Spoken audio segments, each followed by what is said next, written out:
defensive wizard. Here's Holly Rowe. Coach, what is it like coaching against Lincoln Riley? Well, number one, he's a guy that has a lot of imagination what he does, and he does it with good players. How fun is it to be in a game like that where you make a change, he makes a change? Well, it's always fun. I mean, that's why you do it. You do it for so long. It's what drives us. How much of a chess match is it with you adjust, he adjusts? It's quite a bit. We've done it so much over the years. It's one we always look forward to, but there will be a lot of adjustments certainly throughout the game. Are you a good chess player? We'll find out today.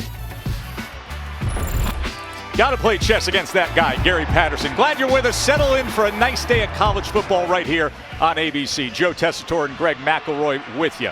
Must win, need some help for Oklahoma to have the kind of season they want to have. Got to be bullish about Spencer Rattler, their young quarterback. How do you like it? Well, by the time it's all said and done, he might very well have a Heisman on his mantle, given the tradition-rich history of Oklahoma quarterbacks. He's got a ton of talent. Very athletic, very accurate with the football. Natural thrower. The problem is, so far in the last 3 games, Tess, he's got 6 turnovers, including 5 interceptions. And in those games, Oklahoma's 1-2. So he's got to be smarter with the football today against TCU. Boomer Sooner and Super Frog when we return back after this message and a word from our ABC station. We'll be kicking away. The speedy Charleston Rambo, starting receiver for the Sooners, back deep as the kick returner. Oklahoma's won 6 straight over TCU. A lot of close games, though, during that stretch, Greg.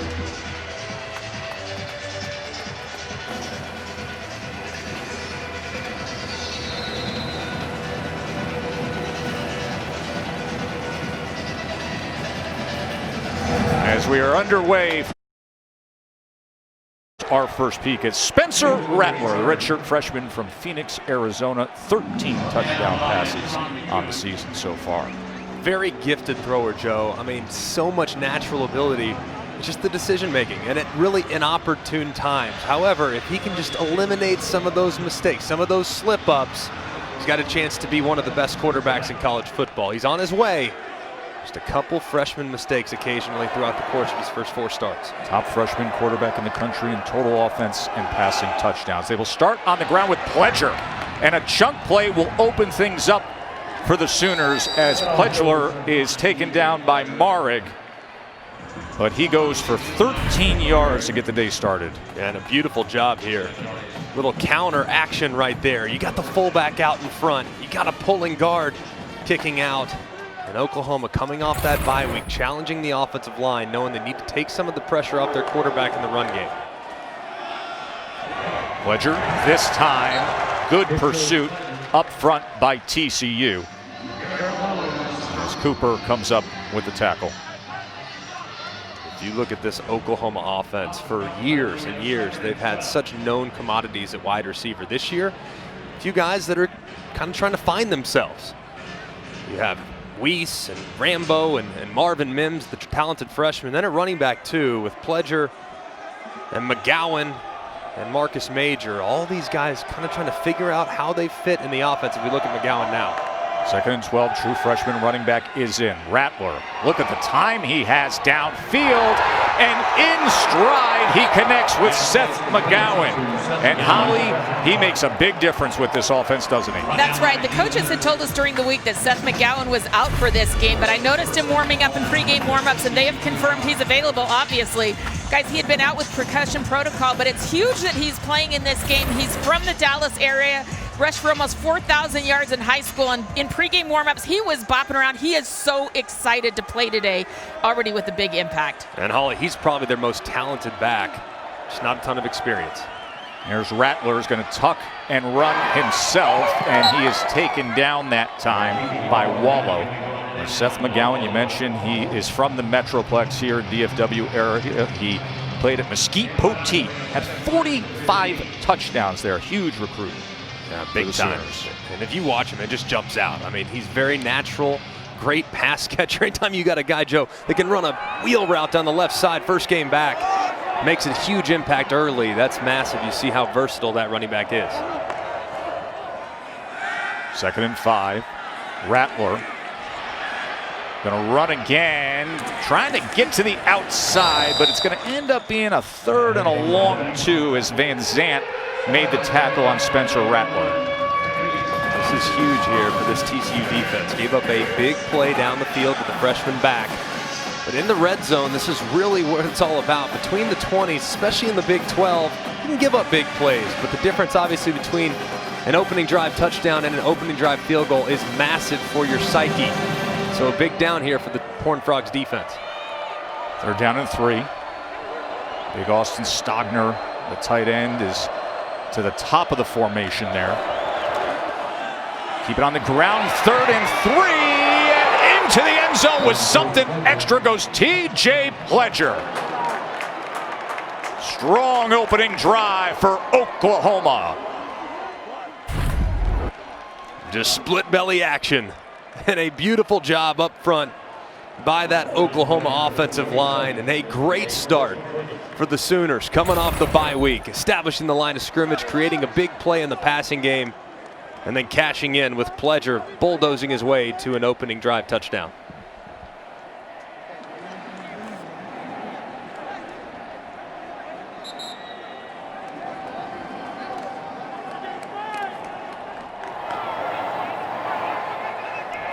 Bye week last week, a lot of time to get things in gear. Think about that opening script. Come out here in Fort Worth with precision on the opening drive.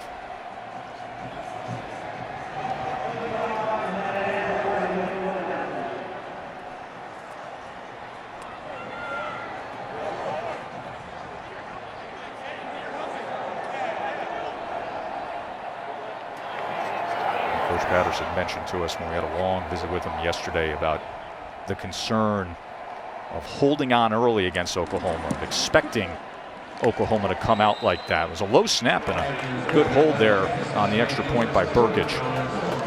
So this is how Oklahoma has gone about their business in first quarters this year. Yeah, just further proves how unbelievably good Lincoln Riley is and his offensive staff, putting together plays that the players are comfortable with, identifying potential mismatches against the opposing defense, and also involving his playmakers early. I mean, when they script that series, that opening series, he says, all right, we got to get this guy a touch and this guy a touch, and let's get Rattler an early completion.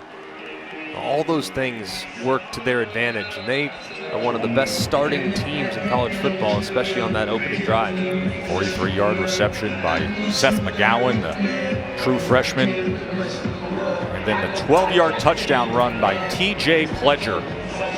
7-0 Sooners. And a limited crowd here at TCU. You know, Amon G. Carter Stadium, listen, it is cozy, but it is luxurious. So it seats 46,000. Now it's COVID restricted today to 12,000, but many among the 12,000 are in the new Legends Club and Suites. They spent another $113 million here, all donor funded, and that is the beautiful new Legends Club and Suites. You see many people enjoying that today. It's amazing. I mean, it's unrecognizable. I'm from the Dallas-Fort Worth area, went to South Lake Carroll High School, grew up about 35 minutes from where we're currently sitting. And I remember coming to games here back early in the Gary Patterson era, and it's a completely different environment, completely different venue, and they have made such a commitment to not just football, but basketball as well. And as you can see, there is not one stone left unturned here. It's a tremendous environment for their fans, and of course, the ode to LaDainian Tomlinson there in oil painting is beautiful. It's amazing what you can get for $113 million nowadays, isn't it? You got the view of downtown Fort Worth, a spectacular sunny day, and folks enjoying themselves up top at Amon G. Carter. Well, we had a Aflac trivia question a couple weeks ago. Kyle Field at Texas A&M. Mm-hmm. Joe, you know how much that cost to build in 1904? I can only imagine. $650. $650? I was going to say like 4 cows and a bale of hay. Holly, what's going on down there? Well, all of the luxury of this stadium, the only thing that isn't perfect right now are the play clocks. The play clock in the left end zone is malfunctioning right now. the right end zone appears to be correct. You can see the 40 up there now, but they will keep the time on the field with the back judge right now. So just keep your eye on how the quarterbacks are able to maneuver because obviously Oklahoma's back is to the play clock that's functioning right now. Right, and it'll obviously have more of an effect on Oklahoma's offense, knowing that they're working right to left on your television screen, and that play clock in the back left corner of the end zone, that's the one that's staying at 0. The one to the right shouldn't have much of an impact on TCU's offense. I love it, Holly. We got the finest appointed leather chairs up in the suites, porterhouse steaks. We just need a play clock that works.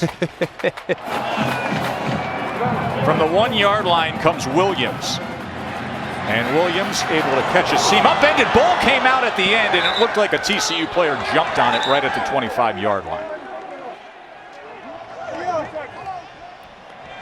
So the TCU offense is led by Max Duggan, his second year as the starter, and he's really improved his accuracy, Greg. He's 12th in the country in completion percentage. A year ago, he was at 53%. Now he's at 68.8. Who he reminds me of a little bit is Sam Ehlinger at Texas. I think he's a little bit faster, a little better top-end speed, not quite. Now see that photo there, my friend? You see the freckles outside and the of the resemblance, yes. The red hair? Wouldn't you say Andy Dalton? A little bit, in the purple? A little bit. With all due respect to my man, the Red Rocket, Max Duggan, a little faster top-end speed. Oh, just a little. Man right in his face, and then he has to burn it. As Oklahoma was able to get in on Duggan that time, Thomas and Bonito were pressuring him. Much has been made of this Oklahoma defense. They've had to endure a lot of criticism over the years, but talk to coordinator Alex Grinch, you feel like this group's close, really close. They're good up front, they're disruptive, and they try to make life really difficult for opposing offenses with movement at the snap of the football. A lot of finger pointing to that left side of the offensive line.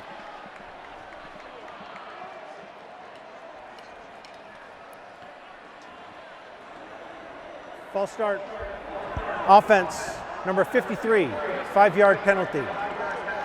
So second down. Holly, there's been some changes to that O-line for the Frogs. That's right. There's a lot of new starters up there right now. The entire left side is new. TJ Storman is starting at left tackle. John Land's the guy that just jumped, is starting at left guard. They had the off week to try to get this offensive unit better, and we've also got some changes on the right side. So that puts them in a 2nd and 15. Duggan, pressure right up the middle, but completes the slant to Barber. And even the umpire got involved. Yeah, using the umpire there as like a little bit of a screen, if you will, as the receiver ran right underneath it, Barber did. They're down and able to turn the corner is Barlow. Helmet comes flying at the end there. That was Radley Hiles, number 44. And a flag is down, and that is no surprise. I mean, Radley Hiles looked like he was yelling at the sideline, taunting the sideline, or not sure what was going on. But Radley Hiles, man, every time you turn on the tape, this guy's making a costly mistake, whether it be by personal foul or a bad decision or a pass interference. If he gives TCU a free 15 here, that's going to be really frustrating for his staff. The result of the play was the line the game was made. It will be 1st and 10. After the play, unsportsmanlike conduct. Offense, number 24 for taunting. 15 yards, 1st and 10. Going to go the other way. That's on Barlow.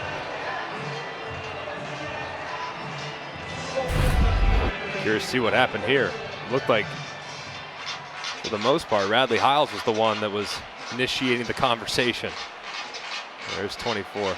Yeah, he gets up in there for sure.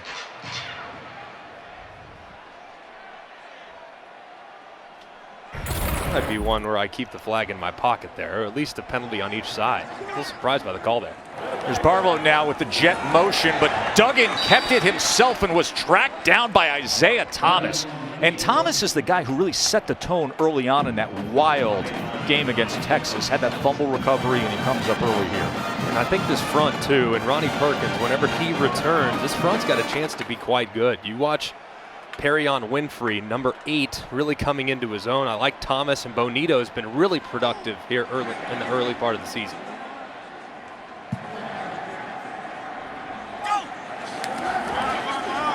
Second and 13. Duggan. Downfield, wide open, complete to Barber again. So a big play on second and 13 as it goes for 30 yards to Tay Barber. Man, this is a beautiful route. If you look at Barber stemming inside, eyes inside, makes it look like you're running a slant, then he works his way back out to the corner. That's a great job of setting up the defender and having good savvy within your route.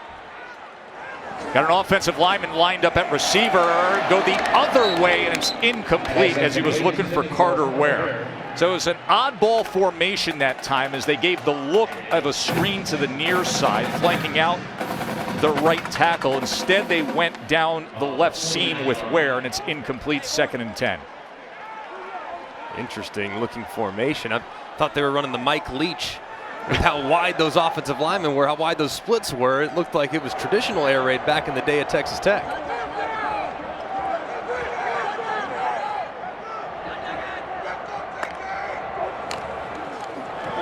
Marvel on 2nd down. And will find something before he finds Josh Ellison. Ellison, who was dinged up in the overtime against Texas with the tackle.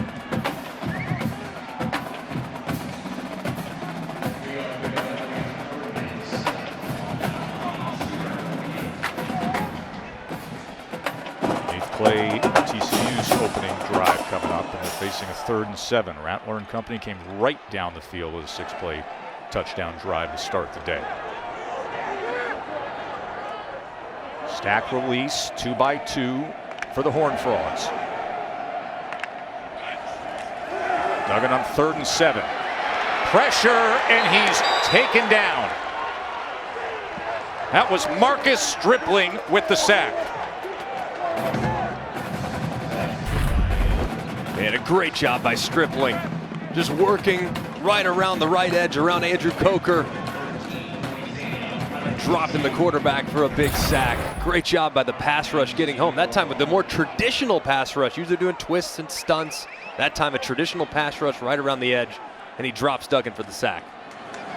27-year-old Australian Jordy Sandy punting away as it takes a bounce and runs out of bounds. Good defensive play by the sophomore Stripling, the sack of Duggan. Quick break, we'll be right back to Fort Worth. Don't go anywhere.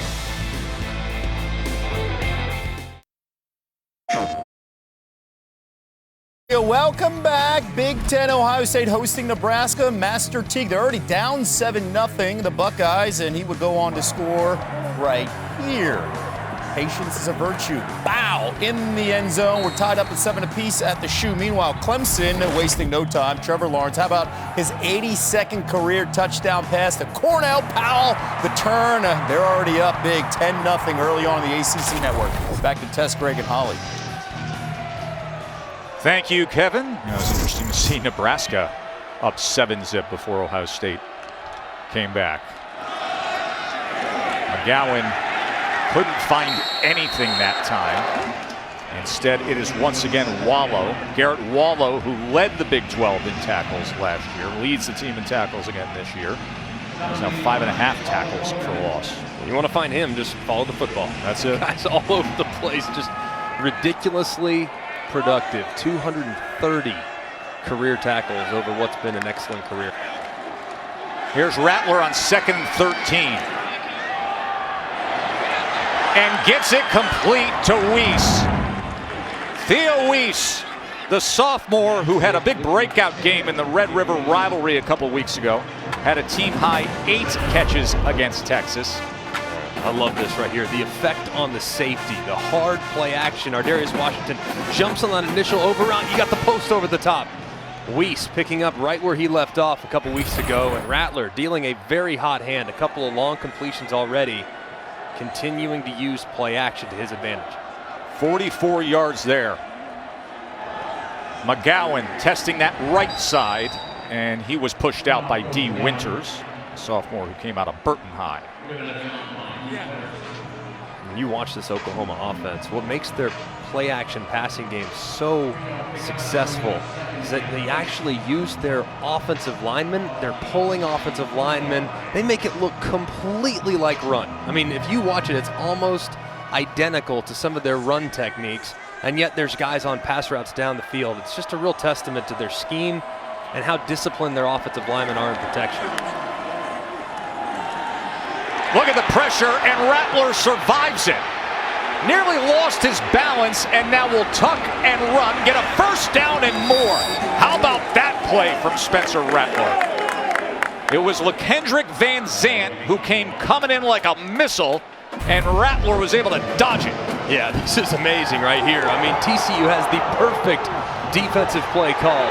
Edge pressure, knowing that Oklahoma's going with a hard, heavy play action to try to push the ball down the field. Rattler sees it. He's the only guy that can make a play on it. He spins out of Van Zandt's big hit. And as a result, it goes from being a loss of 10 to a gain of several yards and a fresh set of downs for Oklahoma. 16-yard run for Spencer Rattler. Play action. Plenty of time, lofts it to the end zone, back of the end zone, that's incomplete as Charleston Rambo couldn't get the feet down, just a little too long from Rattler.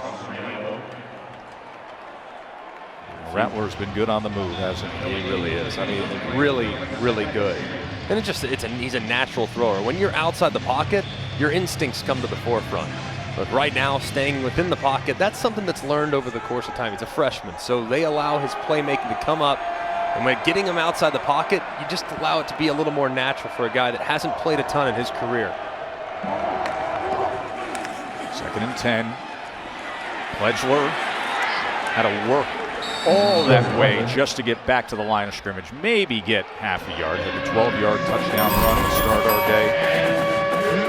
Khabib and Getchin coming up in UFC 254. That is going to be a showdown. Early start time for that lightweight world championship in the UFC today. Be interesting to see here with TCU critical down and distance. 3rd and long, what do they dial up?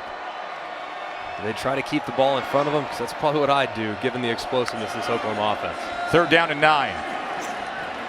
Rattler. Incomplete, was looking for his big target, Austin Stogner. Marig had coverage on Stogner. That's a matchup to watch today. The 6'2", strong safety against the big post-up tight end who goes 6'6" and over 260. TCU opting that time to go with just a 3-man rush. 8 guys in coverage, and at that part of the field, it's a little condensed, knowing you're on the fringe of the red zone. So a good job there in coverage by TCU's secondary. It'll be a 40-yard field goal attempt for Burkich.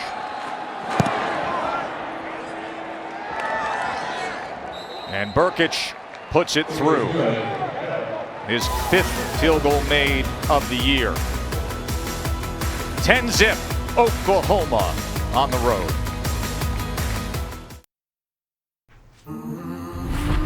College football on ABC is presented by PlayStation 5. Play has no limits. And in part by Coca-Cola Zero Sugar. Game day isn't complete without your favorite food and an ice-cold Coke Zero Sugar. Together taste better. Greg, you know this song, right? No, who doesn't? That's Game On. That is Game by On. the one and only Gary Patterson. 20 years of a legendary college football coach and now songwriter and performer. Game On, Take a Step Back, his 2 recently released singles that he recorded. You know, Coach has got the operations crew out there to fix that play clock we discussed earlier as well. Burkich just hit the 40-yard field goal, and now he kicks away to Williams, and he pins him in the corner on the 1-yard line. And Williams is able to make his way out over the 25. A good return to the 27-yard line. Coach says he has about 15 songs that he's completely written over his coaching career while here at TCU. Here's a little more Game On for you. Hey, are you ready for some crazy? The Super Big. Remember that National Vote Early Day is October 24th. For more information, visit IamAvoter.com. Hey, tomorrow's Sunday NFL Countdown before Derrick Henry tries to run through the steel curtain inside the art of the stiff arm. Sam and the guys are celebrating National Tight End Day. It is your chance to kick off your Week 7 with Sunday NFL Countdown at 10 a.m. Derrick Henry, who of course won the Heisman Trophy in 2015. That's when Baker Mayfield finished 4th. Lincoln Riley's had just amazing success of having his guys make their way to New York, hasn't he? Here is Johnston, Quentin Johnston on the wide receiver screen for a first down. Let's check in with Kevin. Tess, let's now go back to the Horseshoe. Take a look at today's Capital One rewarding performance. Heisman contender Justin Fields, Bug, opening things up. All new plant-based diet, same dime throw. Tess, I don't think he would like the prosciutto at the house today. No, 14-7 Buckeyes. Boog's only taken about 150 pounds of cured meats down at my house through the years. Always nice to listen to Mark, Boog, and Kevin get us through our day of ABC college football. This could be a throw by Miller. He thought about it, and then he is ridden down and out of bounds as there was too much pursuit with LaRon Stokes coming down the line. They tried to go with a little halfback pass right there. Good job by Oklahoma's defense, staying disciplined and then rallying to turn what was a 2nd and 2 into a 3rd and long. They're down in 7 for Duggan. As Barlow is going to empty out that backfield.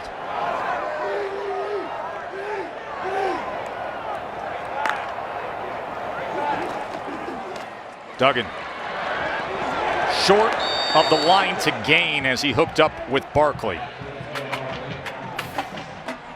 Just a lack of recognition there by Barkley. You catch it 2 yards short of the sticks. You got to go north and south. Try to run around a defender, you end up losing ground. Understanding down and distance, as soon as you catch it, boom, foot in the ground, go north. Even if you get contact, at least create a little forward momentum for yourself. Give yourself a chance. 4th and 2, punt team is going to trot on the field. Sandy will be punting away to Mims. And it's a knuckler. And the fair catch at about the 14-yard line.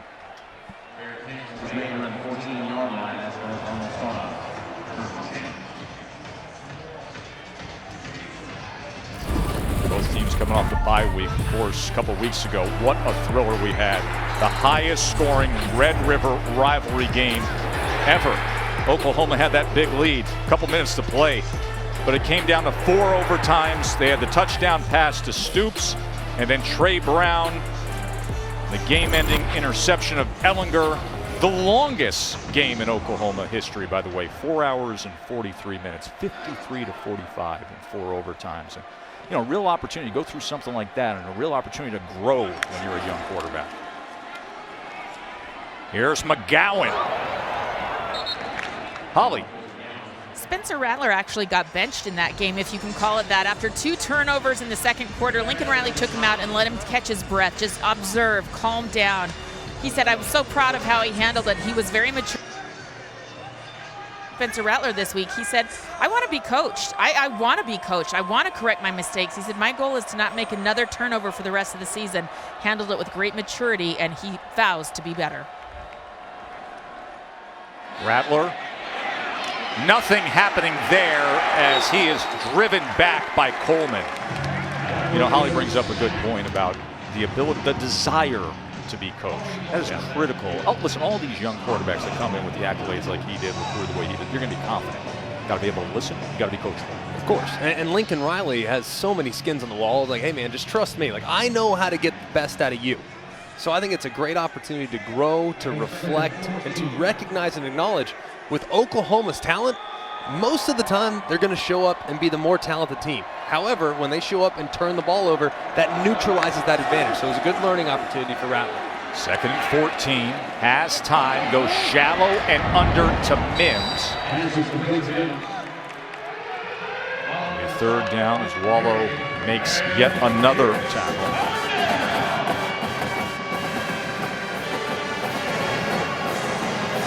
10 yards to Mims there. 3rd and 4, the constant chess match between Gary Patterson on one side defensively, Lincoln Riley on the other.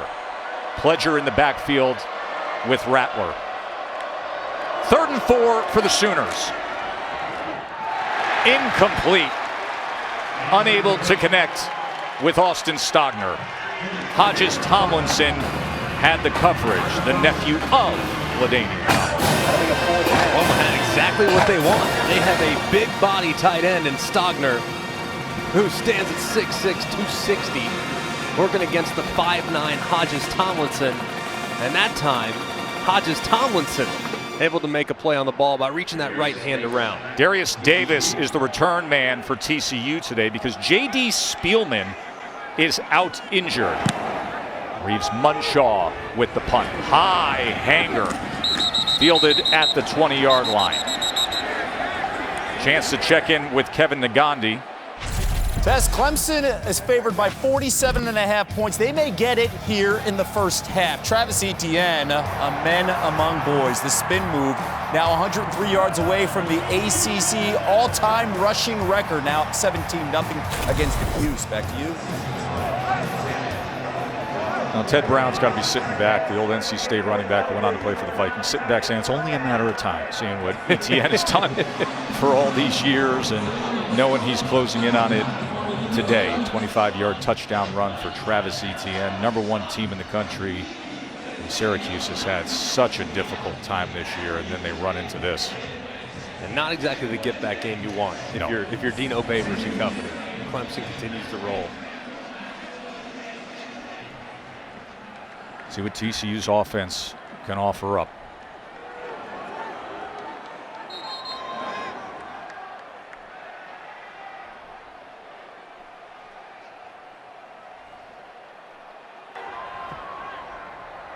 The previous play is under further review. Now let's see what they're looking at the end of this punt return from Darius Davis. The ball was blown dead. We heard the whistles. Thought that there was a fair catch signal, was there? And if it wasn't, well, if he didn't fair catch signal it, then he obviously got hit and the ball came out. Let's see. Looks like Turner Yell coming in there. Ball comes out, but you know, they whistled it with the fair catch. Clear recovery by Oklahoma. Just need to go back a touch more to see if he did wave for the fair catch, because the officials blew the whistle as soon as he actually grabbed the ball. Oh, you see, he puts his hand up to block the sun. Oh. Puts his hand up to block the sun. The officials which is the assumption of a fair catch. Fair catch signal. Okay. Let's bring in Matt Austin, our rules official. Matt, what's your read here? Hey, Joe and Greg, I agree with what you said. It does look like he's blocking the sun.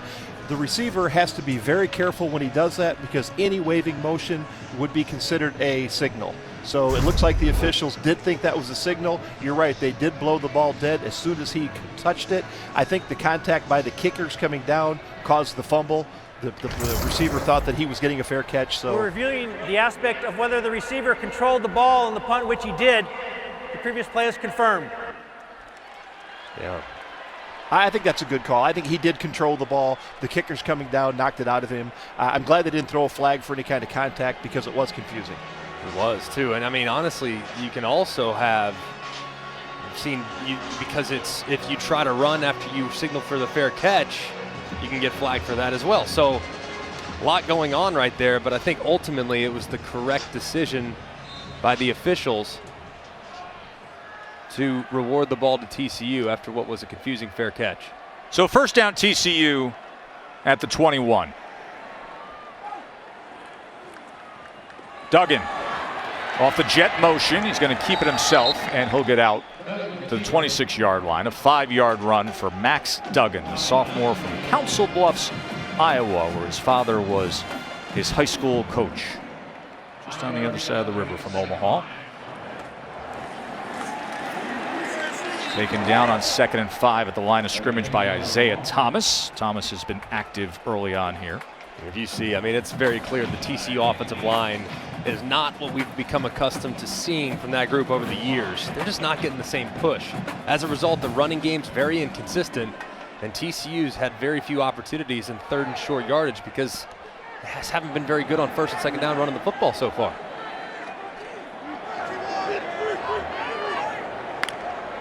Third and 5. That was way off the mark as he was looking for Davis on the in cut and threw it to the outside. So a 3 and out for Coach Patterson's offense. Doug Meacham and Sonny Cumby, the co-offensive coordinators. Meacham's down on the field calling the plays. There's Doug Meacham, his first year back on this staff, reunited with Gary Patterson. And Gary Patterson went right to Meacham after that 3rd down incompletion. Now Sandy looking to flip the field. Mims on the return. Good coverage downfield from TCU on special teams. Well, this season, for every field goal and extra point made by participating universities, All-State will make a contribution to the University General Scholarship Fund, and we thank All-State for that. Joe, Greg, and Holly with you here in Fort Worth on a beautiful sunny day in a magnificent stadium here at TCU. Boy, Fort Worth just feels the part, doesn't it? A nice fall Saturday. I always like coming to Fort Worth, grab a good meal. You know, they like to say Dallas is sort of like Atlanta, and Fort Worth is like Texas. There's no denying that, man. I feel odd not wearing my boots today. It's suits and boots out here in Fort Worth, man, all day long. Play action, Rattler. He's got time to pick an option, but finally is driven down. Kari Coleman with the sack. The freshman from New Orleans, early enrolled, made a start against Texas, had a big tackle for loss there, and comes up big defensively here at the end of the first quarter. And this was a coverage sack. I mean, nothing open downfield for Rattler. They went with a big-time protection. They had 7 guys in protection, including a tight end and a running back. But on the backside, Coleman working in one-on-one against the left tackle, Swenson. He eventually evades, sheds him free, and drops Rattler for the tackle behind the line of scrimmage in the sack. Well, we said it would be a chess match. First piece was moved by Coach Riley. Pledger had the touchdown run. 10-0 Sooners here in Fort Worth. We'll be back after this message and a word from our ABC stations. College football on ESPN presented by PlayStation 5. Glad you're with us watching the Big 12 Conference on ESPN. I always think it's so cool when you come down here to a game at TCU. You've got this beautiful neighborhood, and then you got the university nestled right into it. So these magnificent homes, the backyard, and then, oh, there's a football stadium. Yeah, just right out of nowhere, right? It's a beautiful campus. 2nd and 17. Rattler's going to take a shot downfield, and the flag's going to come out. As he was looking for Charleston Rambo, Noah Daniels had coverage.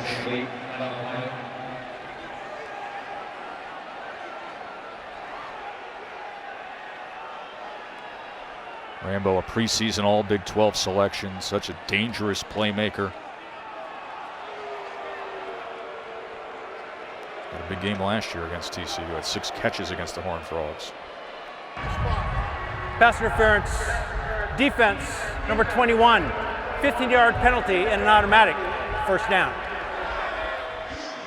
I want to give a little love to the offensive line here. Obviously, the good contact in the back end, but how about a little love to my man, the right tackle? This is Adrian Ely. Watch him save a life. All right, he's going to squeeze inside, and then he sees this presence. He peels off and allows Rattler just a little bit of time to slide to his left. That is awesome. Awesome job by the Oklahoma offensive line, a group that's trying to really find themselves, and Ely doing a great job there, allowing Rattler to throw it way downfield. So athletic for 327 pounds, isn't he? Good pursuit that time. That time, Kari Coleman found the target. Coleman's sitting there, he's like 224. He's coming in. Next thing you know, the play you showed, he had Ely. How did he get there? 6'6", 327. He's got the moves to get out in space and find Coleman in that play that you highlighted. I mean, great feet, man. This Oklahoma offensive line's got a really high ceiling. Just got to find themselves a little bit. 2nd and 9. Rattler drops back. He wants to go downfield again. Had an open man in Rambo again, but overthrows it incomplete. So Rambo's finding a bit of separation. You know, Noah Daniels, who got flagged earlier, he had been graded out so well this year. Had 4 passes broken up coming into this game. Pro Football Focus had him among the very premier quarterbacks in grading him out. He's got a tough matchup today. 3rd down and 9, a chance for the TCU defense here. You mentioned Daniels is a talented secondary, but if there's one thing we know about OU, that talent in the secondary doesn't always match up against the explosive speed they have at wide receiver. 3rd and 9. And he gets it complete to Stogner. The big tight end was split out to the near side and an in cut, and he got the advantage against Hodges Tomlinson. Yeah, and Lincoln Riley clearly recognizes that Stogner's a mismatch. And Hodges Tomlinson's a really good player, the nephew of LaDainian Tomlinson. But Stogner's so big that it's tough to match up a corner against a guy that's that large, especially when split outside. So they've gone to that a couple times. Hasn't worked with 100% accuracy, but that's a matchup they're going to try to exploit. 1st and 10. Rattler wide open and complete inside the 10 and into the end zone for Mims. Quick strike Sooners. They do it again.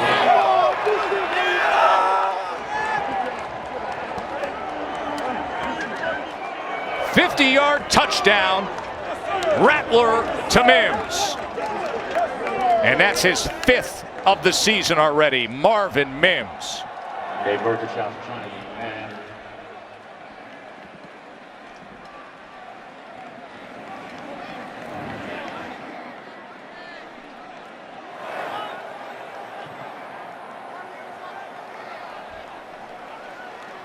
Spencer Rattler with all that time, that confidence we talk about.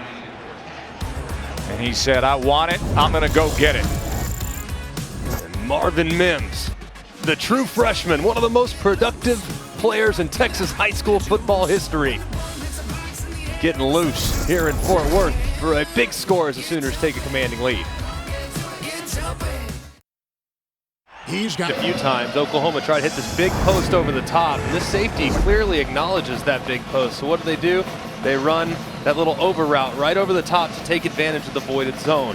You look at the safety and the reaction off play action. Oh, I can't get to that post. Let me run under it. And then there Mims is catching a wide open pass and bursting forward for the touchdown. Great design and execution from Oklahoma's offense.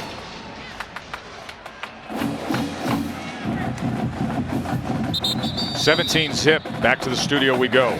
That's back to Columbus. The Cornhuskers responding. Dedrick Mills capping off an 11-play, 78-yard drive. Nebraska ties it up at 14 against Ohio State. Back to you.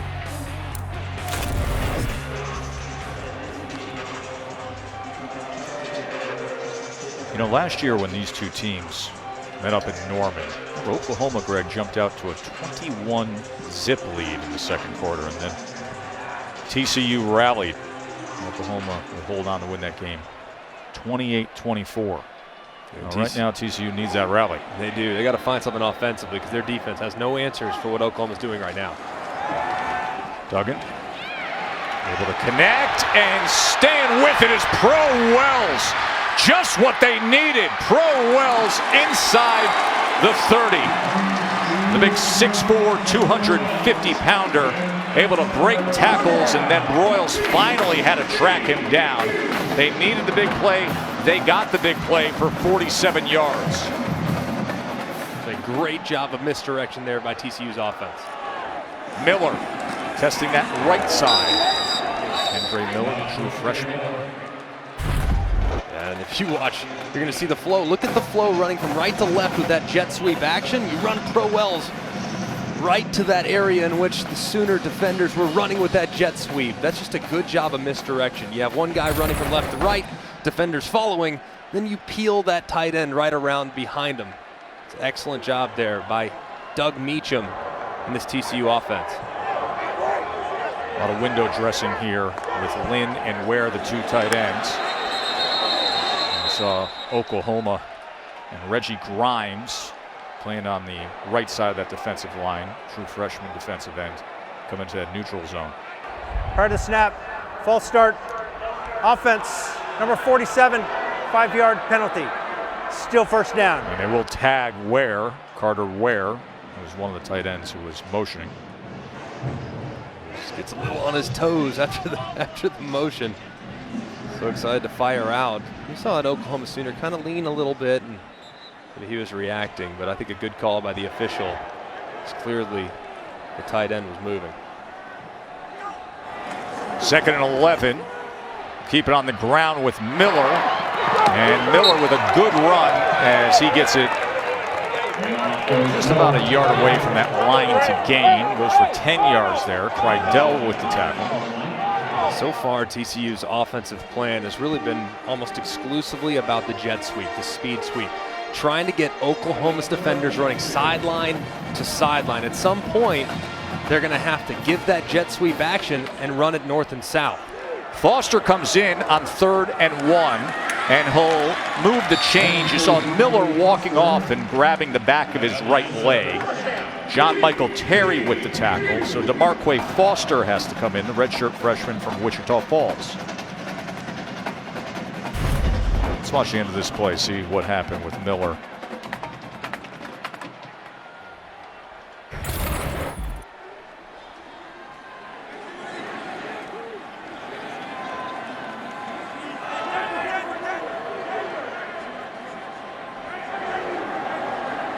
First down at the 14.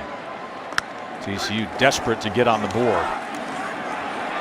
Foster shakes free and has a good run just inside the 5-yard line. So a 9-yard run there for DeMarque Foster. I'll tell you what, TCU's going to have to, they're going to have to think about adjusting their snap count a little bit, maybe going on a fake or something, because that Oklahoma Sooner front is really penetrating at the snap. 2nd and 1, Foster patient, trying to get to the outside, but he was driven back by Deshaun White. Excellent work from the junior backer for the Sooners. Great job right here by Oklahoma. As you see, just rallying to the football, no one there, keeping contained, and great hustle. Oklahoma has definitely given up some big plays, but Alex Grinch has to be thrilled with the effort his guys have given. Hasn't been perfect, but man, they play 100 miles an hour, showing up right there on 2nd and short. Leaves him with a 3rd and 2. Oklahoma showing A-gap pressure. Run into it and taken down again. Radley Hiles with the tackle. The front 7 of Oklahoma, and then the defensive backs filling the gaps, working well for defensive coordinator Alex Grinch. I like the call here, going for it. Field goals aren't going to beat Oklahoma, just not that way. So I like the idea here, plus territory, some heavy personnel on the field. Looks like exactly what TCU is going to do. Go with some 13 personnel, 3 tight ends. Wells, Lynn, and Ware, the 3 tight ends. Direct snap. Foster lined up in the Wildcat, hesitates, has a seam, and has the end zone. DeMarque Foster had to have it. Momentum gainer for TCU.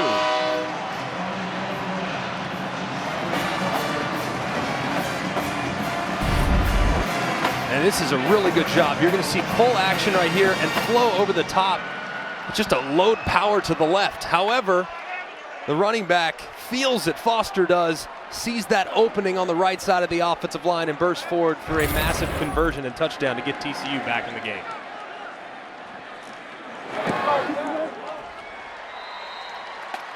Remember, they trailed 21-zip to the Sooners last year.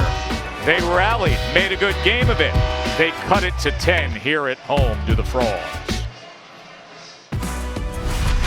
College football presented by PlayStation 5 on ABC is brought to you by Pacific Life. More than 150 years strong. Trust in your tomorrow. Boy, TCU was lingering around trying to find a home after those glory years in the Southwest Conference. And of course, proud to be in the Big 12 since 2012. Since 2012, since they joined the Big 12, Oklahoma is 8-1 against the Horned Frogs.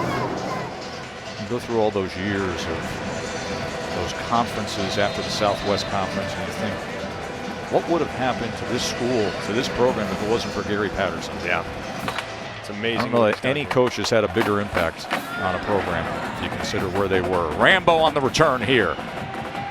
And Rambo weaves his way out towards the 27-yard line. What is up, Kevin Nagandi? Tess, let's go to Chapel Hill. Take a look at today's Capital One rewarding performance. North Carolina looking to bounce back after last weekend's loss to FSU. NC State driving. Oh, no! Dylan Parham wide open. Can't hold on, and Don Chapman the pick. 14-0. Max Boys, Carolina on top at home. Back to you. Thank you. Michael Carter has a touchdown run in that game. Sam Howell, quarterback, has a touchdown run in that game for the Heels. It's a bummer that NC State's not at 100%. Devin Leary out with a broken leg. Their starting quarterback, Bailey Hockman, getting the nod. But an NC State team's been a different team these last few weeks with Leary under center.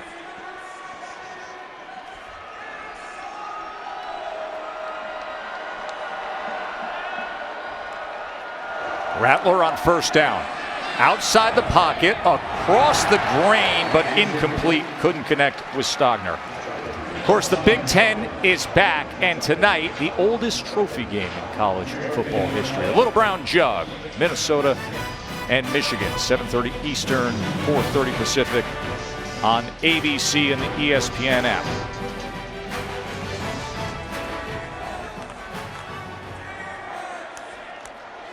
Well, guys, some significant differences with how the Big Ten is coming back with their COVID protocols compared to how the Big 12 is. They are doing daily testing, and I'll tell you a little bit more about this right after this play. There's McGowan on second down. Taken down, a tackle for loss. Holly. So the Big 12 is currently testing 3 times a week. The Big 10 teams are testing every single day. There are some thresholds for the Big 12. They have to have 53 players, not scholarship players. It can include walk-ons.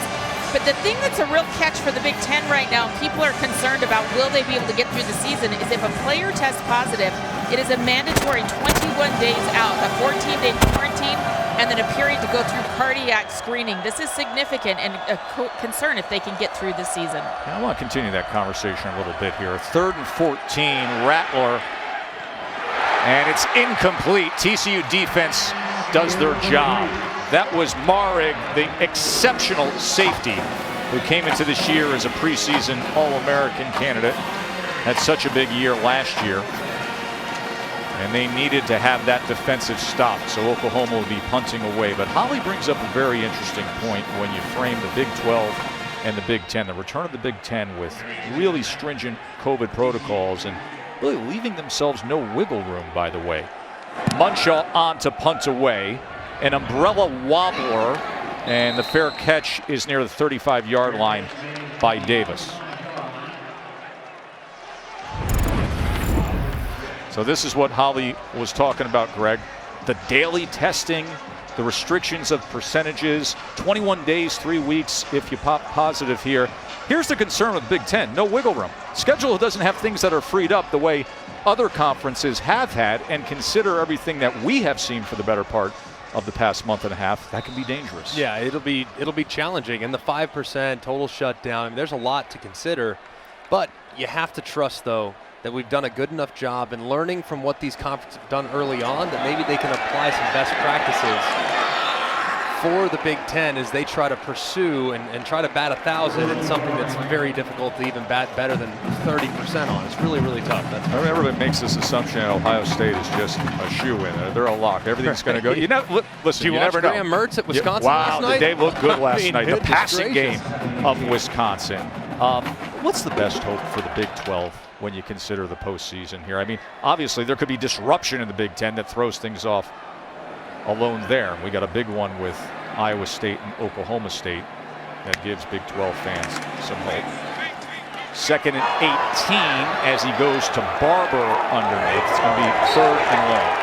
Well, I still think that right now Oklahoma is still the most talented team. The problem is they're not really positioned at this moment to really make a playoff run, barring something unforeseen with the playoff committee, say they were to potentially expand or whatever it might be. There's constant conversation about that. Oklahoma State's in a really good spot, but the way we're seeing Brock Purdy and Breece Hall for Iowa State, the way they're starting to put it all together, that's a dangerous team. So you mentioned it. That game today between Iowa State and Oklahoma State, I think the winner is certainly in a great position to get to the Big 12 championship and potentially, obviously, chase that elusive playoff spot. 3rd down and 9. Duggan Downfield, looking for all of it. Flag comes in. As Quentin Johnson was covered by Woody Washington, and that's exactly what they wanted to see here. And Holly, just to wrap up this conversation, as we'll get the call here from David Alvarez. Pass interference, defense, number 0, 15-yard penalty and an automatic first down. Holly, I know long ago there was some talk of CFP expansion, of just because of what's happening this unique year of expanding. But what is being said among Big 12 leadership when it comes to all of this? Well, first and foremost, I think that they just want to get through the season and have enough games to qualify. The College Football Playoff Committee has not come out and said that teams need to have a certain amount of games to be considered. But the Big Ten did say they have to have played 6 games to be eligible for the Big Ten championship. So much is left to be determined. But Oklahoma's athletic director, Joe Castiglione, is on that CFP committee. And what was his reaction, Holly, as they get the reception to Lynn?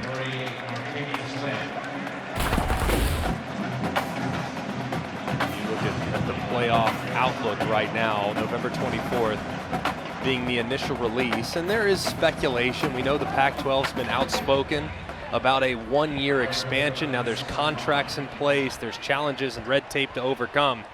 But if that were to happen, of course, that opens up Pandora's box for what could happen as far as teams that might be considered. 2nd and 5. Duggan sprint right. Boy, he had Isaiah Thomas right on top of him. The flag is down, and Thomas is exchanging pleasantries with Max Duggan.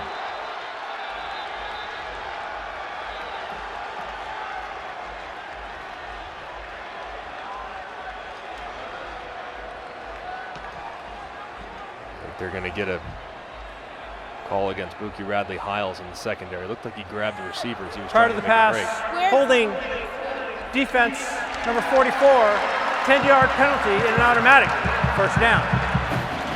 We mentioned it earlier, Buki Radley-Hiles, this time. There's the hit on Duggan. Big hit there in the backfield. Buki Radley-Hiles has been a starter here now for a few years, one of the veteran presences there in the secondary. He's got to be a leader. We lost some great personnel as far as leadership's concerned on that Oklahoma defense with Kenneth Murray and Neville Gallimore's departures. So Buki Radley-Hiles played a lot of football, got to step up in the leadership role. Nothing happening there with Barlow, as John Michael Terry was there defensively for the Sooners.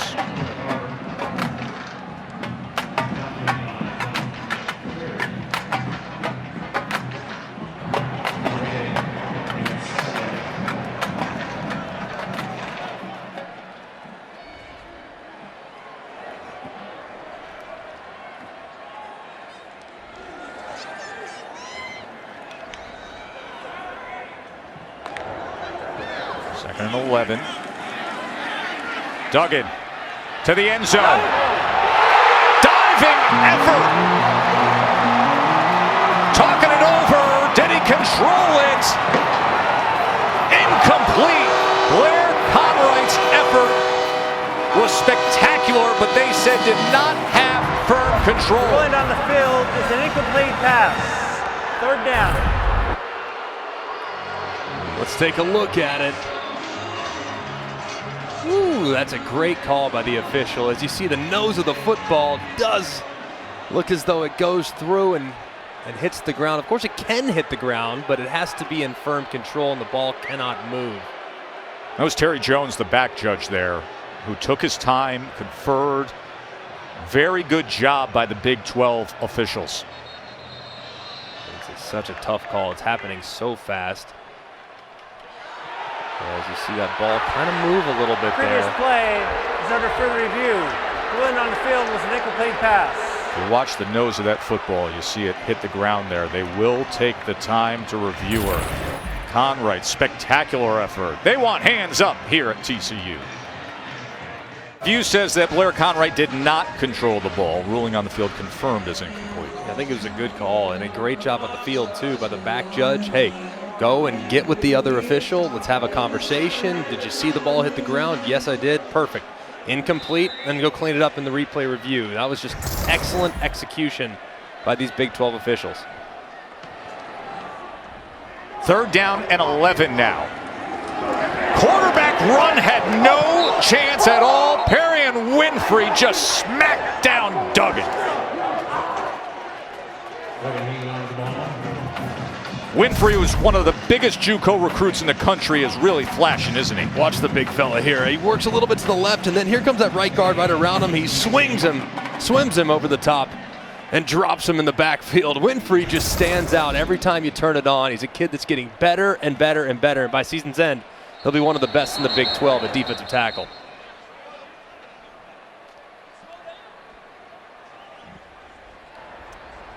Oklahoma has called their first timeout of the half.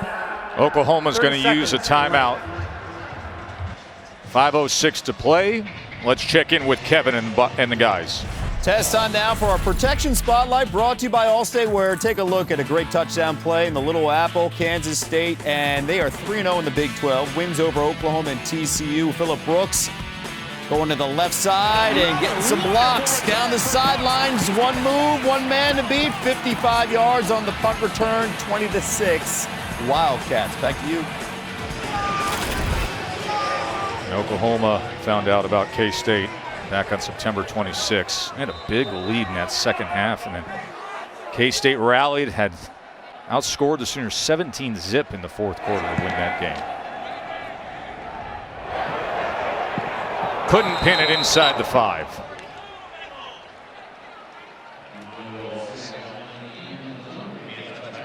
Lincoln Riley's team up 10 here, looking for win number 3 on the year. ESPN College Football on ABC. Don't go anywhere. Greg, did you gas up the All-State playoff predictor today? I am all ready to get this thing going. All right, look at this.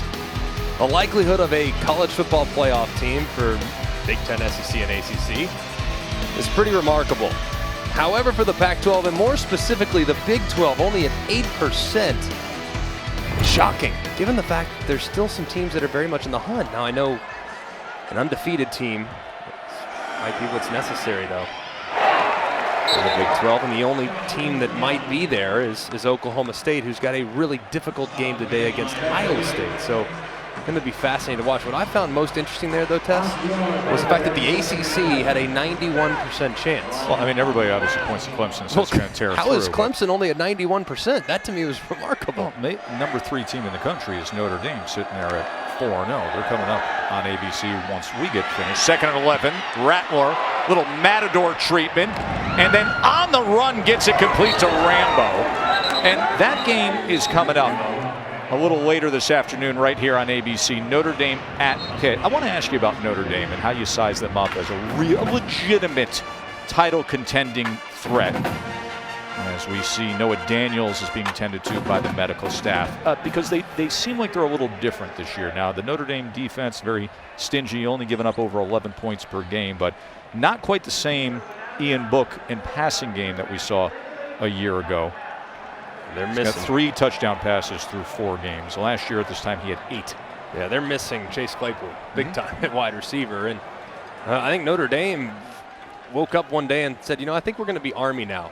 Last week, when you look at their game against Louisville, they had 7 possessions. 7 possessions in the entire game. 4 of which went for 12 minutes. Or excuse me, 4 of which went for 12 plays or more. 3 of which went for 7 minutes or more. So Notre Dame has become a ground and pound, shorten the game, control the possession, take the air out of the football type of team, and that's not what we've come to expect from that team over the years. And help Daniels off the field there. So listen, assumption is you're going to have the SEC champ, Bama. You're going to have Clemson. You're going to have Ohio State. And then who's that for? Yeah. Is it the second best team from the ACC? Is it the second best team from the SEC? Or we'll see what Oklahoma State does today. Big 12 hopes ride on seeing what happens with Iowa State and Oklahoma State. And I did see BYU with the 10% there. There you go. On that list. McGowan. He's got a burst when he finds something, doesn't he? Seth McGowan, Holly told us about being out injured recently, missed the Texas game, but prior to that, he led Oklahoma in rushing in each of their first 3 games. It's funny because when you watch McGowan, and I'm always hesitant to make comparisons to elite level players, he reminds me a lot of DeMarco Murray. I mean, he really does. And DeMarco Murray, ironically enough, on the Oklahoma staff, coaching the running backs, but kind of a long strider, a little more upright, but also very effective in the passing game as well. It's just a lot of similarities there between those two players. 2nd and 4 is going to test the other side and spinning ahead, trying to get out of the grasp of Marig. Well, guys, I actually spoke to DeMarco Murray, who's in his first year as the running back coach here at Oklahoma. And over the summer, during the pandemic stay-home period, he said he has been an absolute delight. You hate to say he's the next great one, but he just might be the next great one for Oklahoma at running back. His coach said he's so bright, he's so perspective. He really lights up that running back room, and you've already seen it. He's got a burst coming out of the hole, and he's got a lot of energy that he plays behind. 3rd down and 1. Pledger ran into the back of Mikey Henderson before going ahead just enough to move the chains. It's a good effort there by Pledger. Got tackled by the backside of his own guy, but just kept those feet churning. Understands the line to gain, getting just enough for this Oklahoma offense. Expect this Oklahoma offense right here to take a shot downfield. They've been good off play action. The safeties for TCU only about 10 yards deep. Maybe take a hard shot off play action. Here it comes. Rattler winds it up downfield and off the hands of Rambo.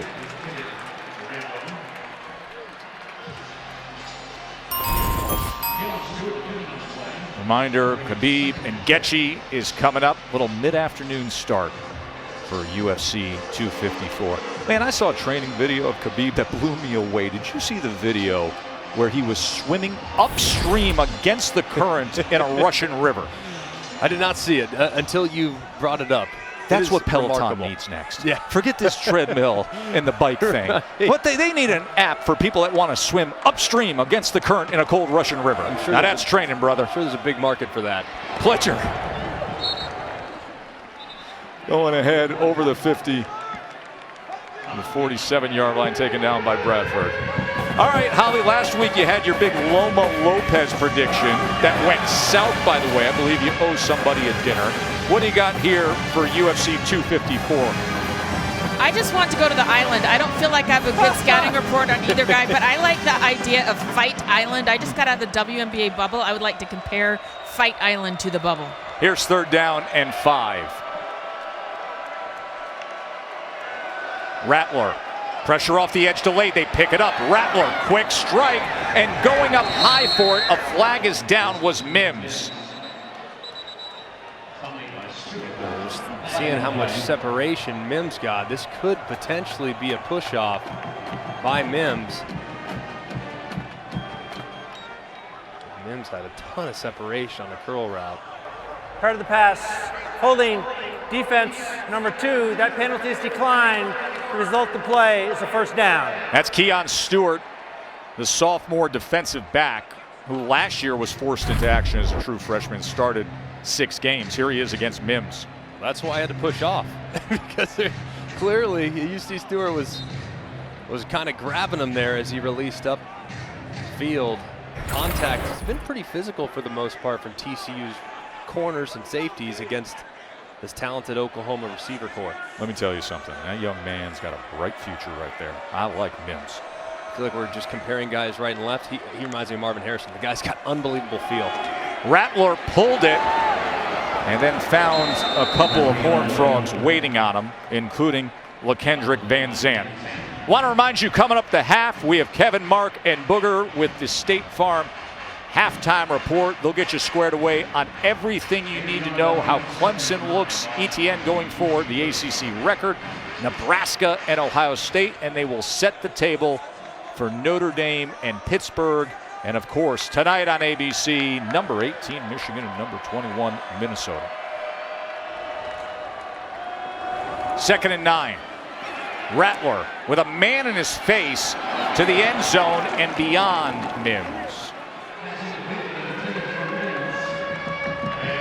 You're here.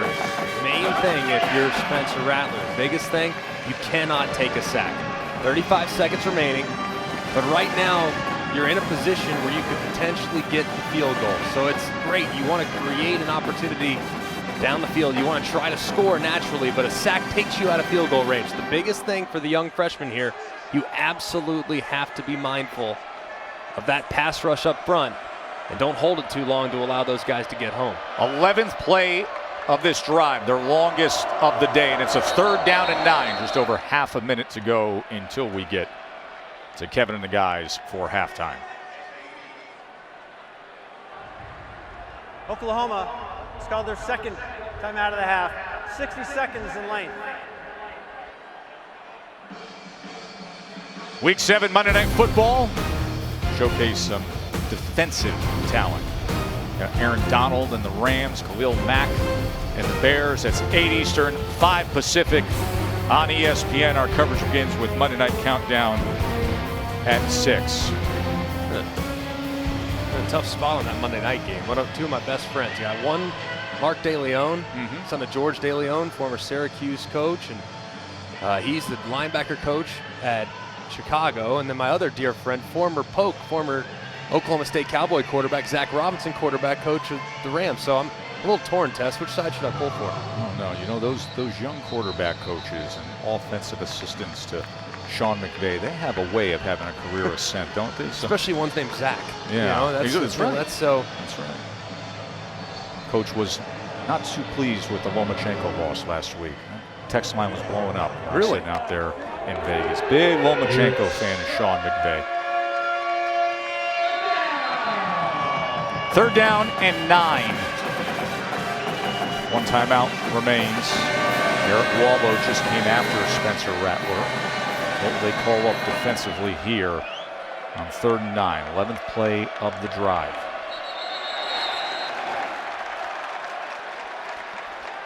There's some movement. False start. Offense, number 52, 5-yard penalty. Still 3rd down.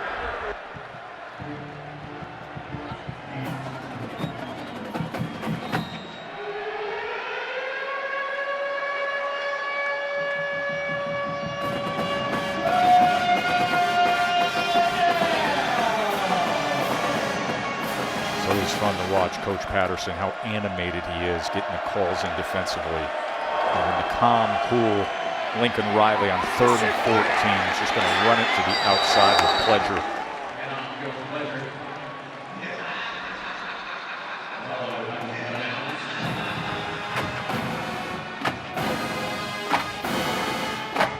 That decision there from Lincoln Riley. Now you get a chance to maybe kick a long field goal and go into the half potentially with the 13-point lead, but you didn't want to take an unnecessary risk. Your quarterback has not been flawless this year as it comes to decision making, so I like it taking out of his hands and allowing Burkich to try to make a play here. This would be a career-long 54-yarder from Burkich. He has connected from 51. Off the crossbar and denied. Comes up inches short.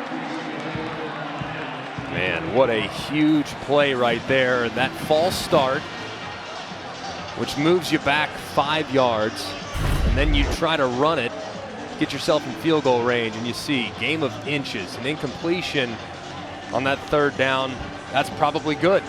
I would tell you, even if there's one more rotation on the ball, that actually gets over that crossbar. But it is a game of inches, and it's a game of discipline, and penalties can be costly. And Burkich, who's an outstanding place kicker, last year was the only kicker in the country to not have a field goal miss or a PAT miss.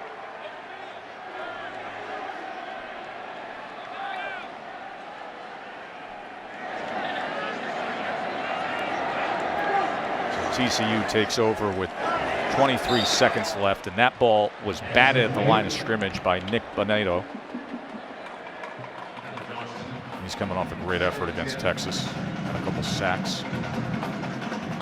He's been a steady presence. Him, and when Ronnie Perkins is eventually back, whenever that day may be, they're going to present a pretty interesting tandem coming off the edge, especially with the emergence of Perrion Winfrey internally. Perkins, still haven't seen him since the suspension that started before last year's CFP game. As Barlow takes the screen and tiptoes for a little something extra with 11 seconds remaining. We just saw a flag is down. at the 42-yard line. We'll check on that, but perhaps TCU putting themselves in prime position to have a swing of a field goal attempt here. Oklahoma went for the long one. Now TCU hoping to get themselves in position.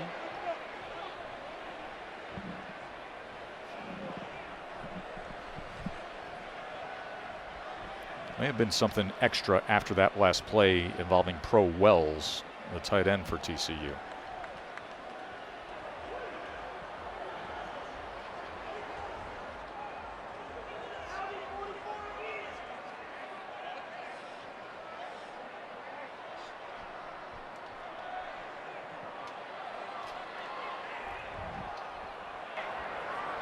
The resultant play is a first down. After the play, unsportsmanlike conduct, number 81 on the offense, 15-yard penalty, 1st and 10.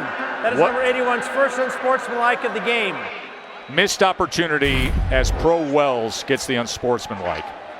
And you can see he's locked up right there with Pat Fields, the safety. Watch him, left hand, just right to the side of the helmet, right in front of the official. Easy call, and I don't know what Pro Wells is thinking. I mean, that's just undisciplined.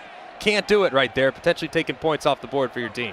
Ball would have been at the 45 with 3 timeouts and 11 seconds, and with an outstanding place kicker who has a big leg. Instead, you're left with this. And Duggan was looking to just check down as a flag is down in the offensive backfield. But that could have been an opportunity for 3. And they need everything they can get to get out of this hole.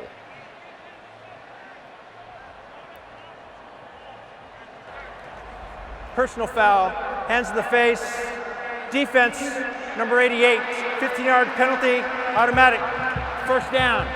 It's against Jordan Number 79 Kelly. may remain in the game due to the helmet coming off with the foul. Big penalty right there, and now obviously 6 seconds. This is where you alert your guys, hey, if you catch it immediately down, we got to call timeout. That's what you tell them, because you're about 4 yards away from field goal range. So see if you can't get that quick completion, tell your guys declare down, call timeout, and see if you can't give your kicker a chance. 6 seconds remaining. And a timeout's going to be used by Oklahoma. And if I were Oklahoma defensively here, I know you're scared about giving up the big play, but I would come up and I would press the guys at the line of scrimmage. I'd have 3 defenders rushing, press at the line of scrimmage. Don't allow those quick, easy completions, because anything underneath, it's an immediate declare down, call timeout, and you give Kell a chance. So if I'm Oklahoma, I'm playing 3 safeties deep. I'm pressing 5 guys at the line of scrimmage in the route, and then I'm only going to rush 3 because sack doesn't really do a whole lot for me, but a completion could potentially give them 3 extra points. It's always interesting to me how defensive coordinators try to play this. I'm curious to see just how far off. It looks like they are. I mean, if you look at Oklahoma's alignment right now, they're playing really soft. That means you're giving up a free completion underneath, and you're going to give Kell a chance. And Kell has attempted a 57-yarder. That was his lone miss a year ago. He has made a 52-yarder. They have confidence in his leg strength. Look at that cushion. Let's see if they can pitch and catch. And there it is, just as you said, Greg. And now the timeout. I mean, that was just free yardage to at least give the kicker a chance instead of pressing the way you said. It just makes no sense. I mean, it makes no sense. If I'm a quarterback and I'm an offensive player, I'm licking my chops seeing that cushion, seeing it's a free completion, declare down. Now I give my kicker a chance with motivation and juice, knowing he can bomb it as far as he can. I mean, watch that cushion against Lynn. Yeah, I mean, the closest guy's 15 yards off. And the line to gain, doesn't matter. You're worried about the touchdown? No. Underneath, now the guy can kick a 56-yarder. Just have never understood that. Griffin Kell, who's a sophomore, and as a true freshman last year, and Gary Patterson has done this in the past, he'll have his shorter range field goal kicker who he feels is the guy who's really, really accurate, and then the big leg, longer range field goal kicker. And Kell was that guy last year, and he was 3 of 4 on the longer field goals. His lone miss was a 57-yarder. Hit a 52-yarder against Texas last year. This year, he's the full-time place kicker, has all the duties, and he will have another long-range attempt here. This is going to be 54-yard attempts. So a chance to cut it to a 7-point game. Griffin Kell blocked. Third time that's happened. Flag is down. Austin Stogner, the starting tight end, in on special teams with that 6'6" frame for the Sooners.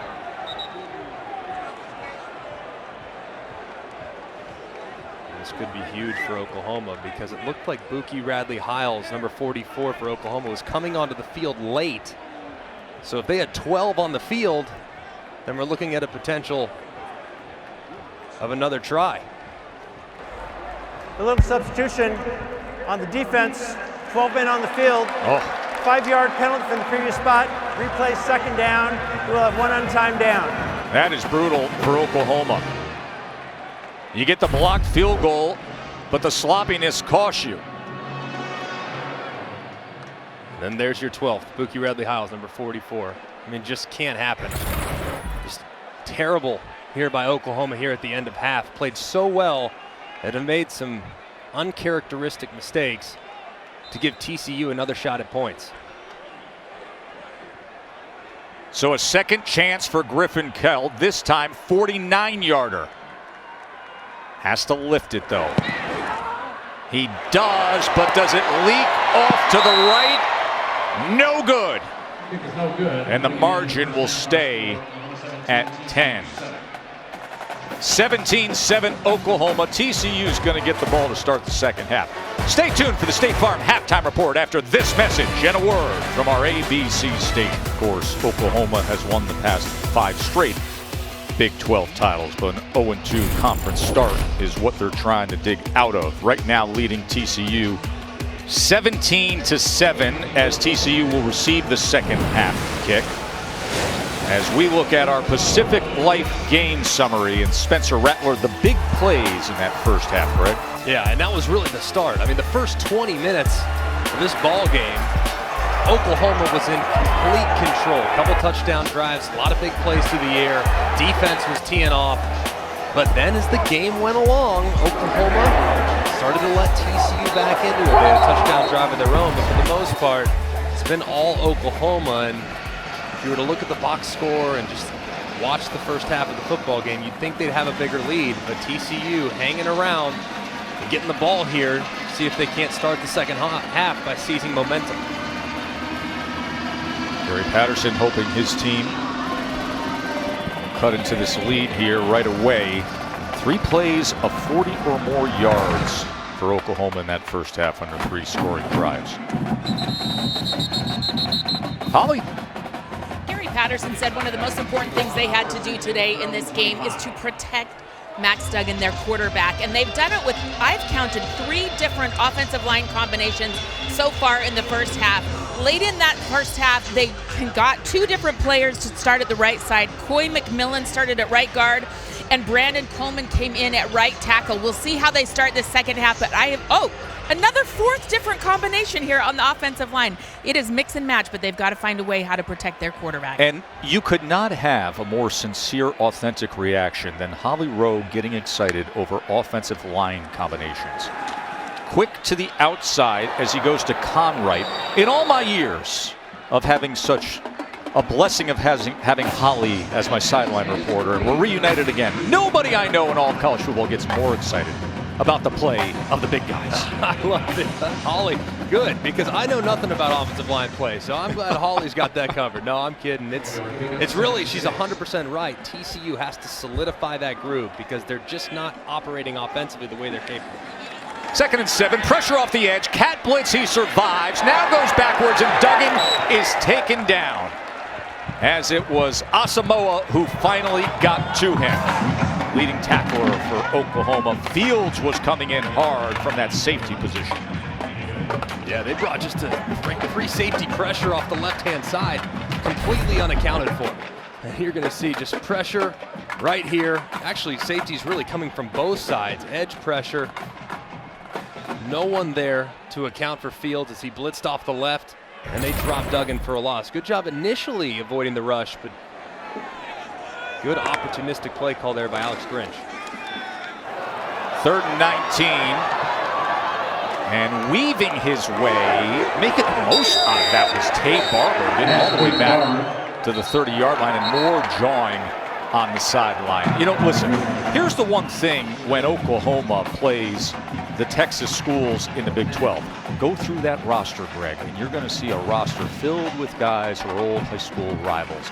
Most of Oklahoma's roster is filled with superstars, a lot of them from this Metroplex DFW area, so these guys know each other well. No, they're very familiar. And I think, too, and I've kind of seen it every week, just the frustrations that you sometimes are dealing with in your world right now.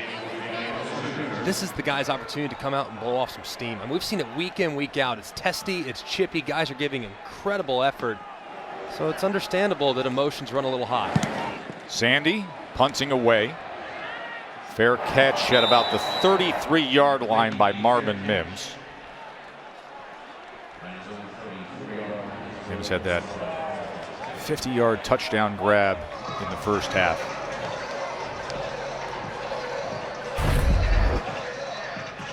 Came after this one.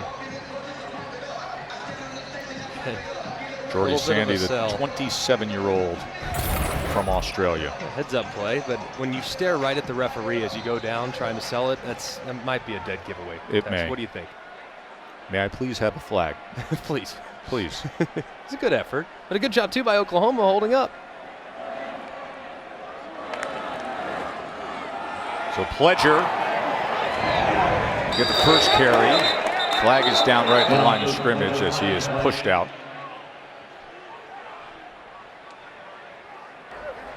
Holding. Offense, number 59. 10-yard penalty. Replay. First down. You see the end man on the line of scrimmage as TCU tries to work across. You're going to see Ely just grab with his right hand the shoulder pad of Terrell Cooper. It's a good call by the official. Keep your hands inside with the movement that you see from not just TCU's defense, but from Oklahoma's defense. Holding penalties are going to happen an awful lot just because of how quick those guys are up front at the snap of the ball. Pledger wrestled down by Wallow. Boy, Wallow came up big against Texas. That win TCU had that forced fumble at the goal line late in the game and sealed the win. Be easier to find games where he didn't came up big. I know. He is the heart and soul of this defense, isn't he? 2nd and 16. Rattler with a strike to Austin Stogner. You know, we asked Coach Riley about Stogner, 6'6", 262. And he said, you know, he really came into his body this year. They said he was a little like Bambi beforehand, you know, kind of a little big, a little top heavy. You can see he's really committed himself to his diet, the weight room. He's really become a really solid, well-rounded tight end. And they're going to need him. They've gone to an awful lot in the first half. Expect him to continue to be featured in this plan throughout the course of the game.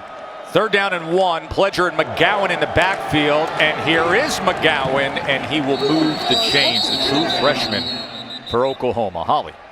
Well, you talk about Austin Stogner growing into his body. He told me that when he got here, he was 230 pounds. He said, I was a bit of a late bloomer. I was kind of gawky, but he's 260 pounds now. He credits his mom, Missy's cooking. He said, we're a big family. All of us are big. She's been cooking great. But he also did 3 workouts a day during the stay-home quarantine period, 5 a.m., 9 a.m., and then would run wide receiver routes in the afternoon. He's been working diligently to grow into that body and be productive. Drake Stoops with the ghost motion here on 1st down. Rattler with plenty of time. Look at the touch on this, and he gets it complete to Weiss. Weiss redirects and has it down just inside the 20.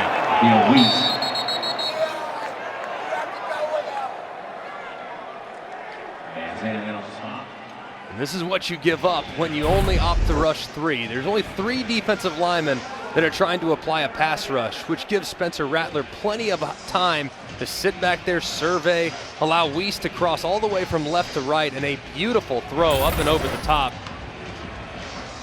There as they've hit that crossing route. 1 to Mims for a touchdown there again for a big gain to Weiss. 33-yard reception by Theo Weiss.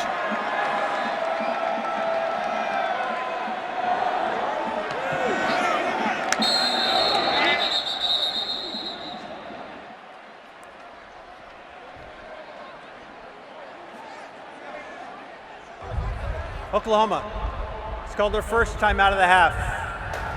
Sooners on the move again when we return. Fort Worth. What do we say about the chess match between Lincoln Riley and that guy, Gary Patterson? So he's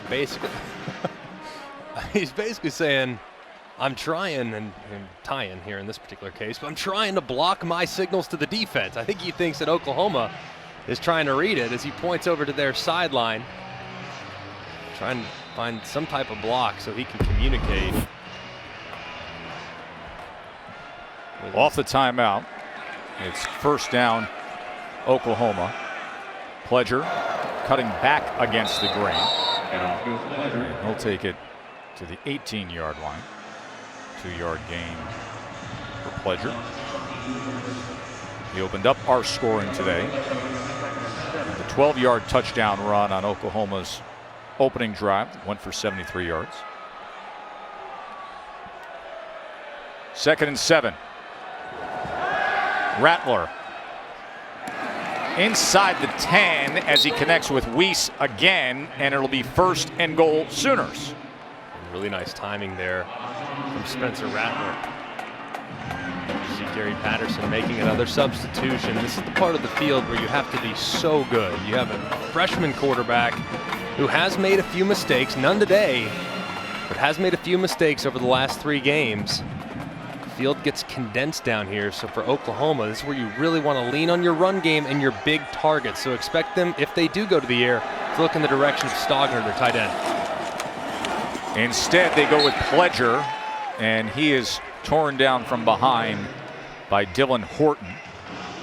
Horton, his first year at TCU, transferred in from New Mexico. High school ball nearby in Frisco. 2nd and goal.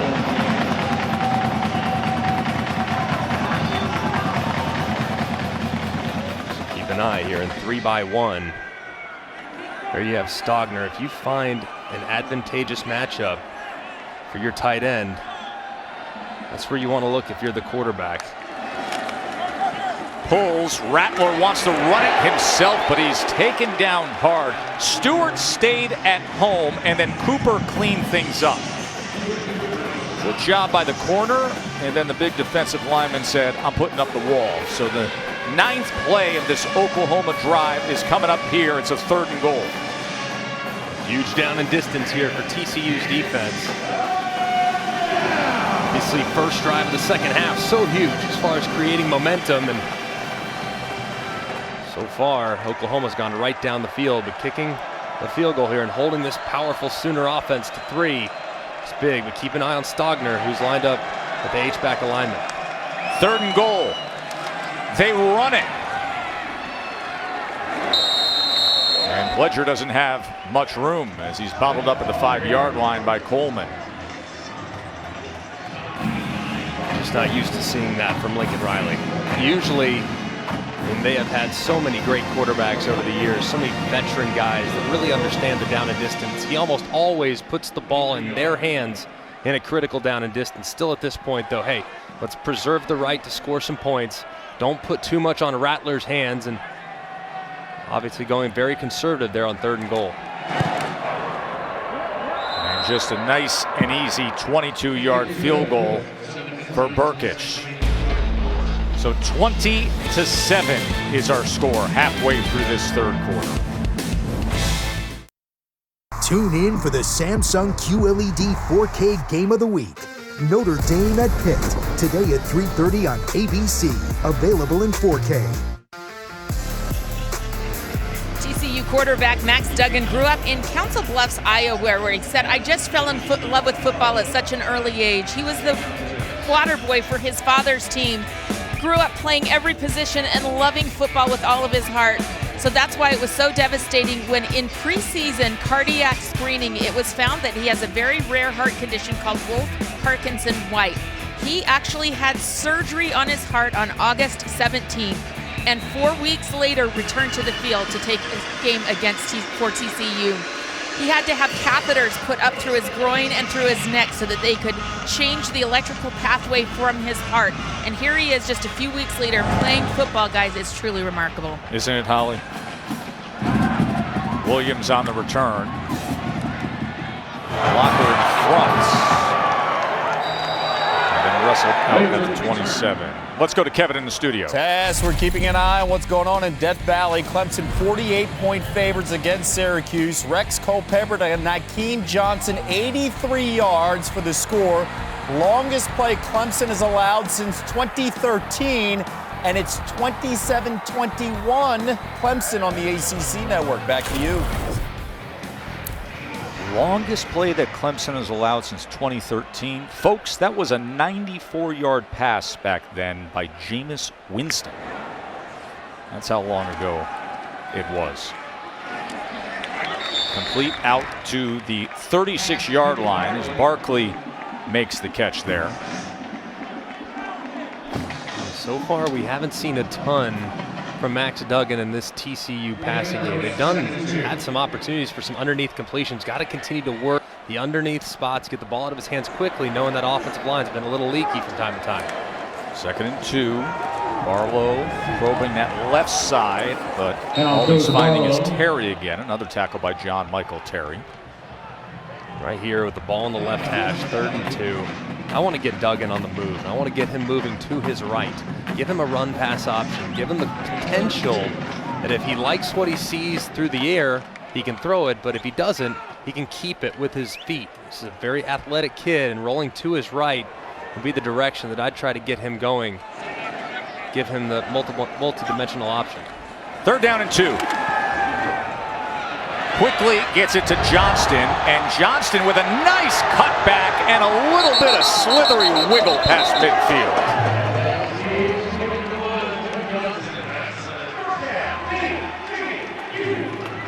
Great job there, setting up the stack alignment, giving Johnson a little room to breathe on the quick out. Duggan staying in the pocket off play action, throwing a very accurate ball on 3rd down.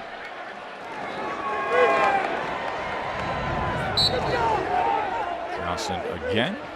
Reminder that tonight we've got Minnesota and Michigan. A little brown jug on the line. 7:30 Eastern, 4:30 Pacific on ABC. Doesn't just look good to see those iconic Big Ten logos and brands up there being promoted. They are back. I'm so glad the Big Ten's back, man. I'm so excited. And it snows in the forecast. Just an appropriate return. 2nd and 9. Duggan resets. Now he tucks, runs, gets to the outside, and slides down.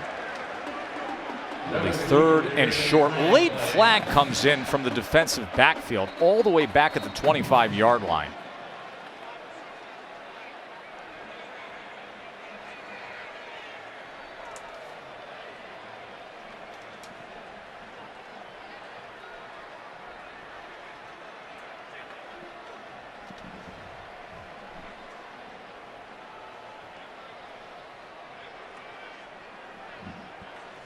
Big collision late there. During the run, personal foul, illegal blindside block. Offense number 21. 15-yard penalty from the end of the run. Still 2nd down. That was number 12. That's the receiver, Davis. And you're going to see him as the ball is dead. Look at him work back towards the line of scrimmage and just hit as hard as he can. Woo, just unnecessary there. I mean, you go from having 3rd and 1 to now 2nd and super long. Just completely unnecessary after the play. That's how you get guys hurt, man. Makes no sense. Got to have more discipline than that. 2nd and 17 after the penalty.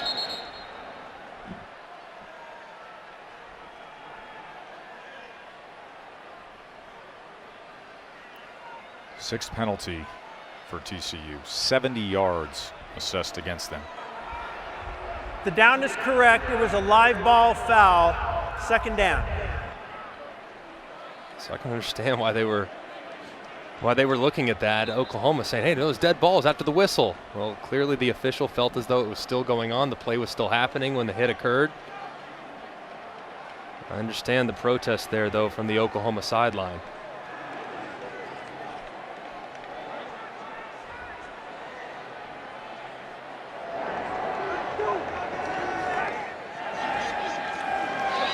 Duggan on 2nd and 17, trying to come back for the ball.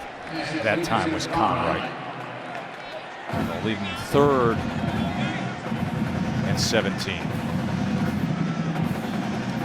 This is just impossible down and distance for the play caller, Doug Meacham.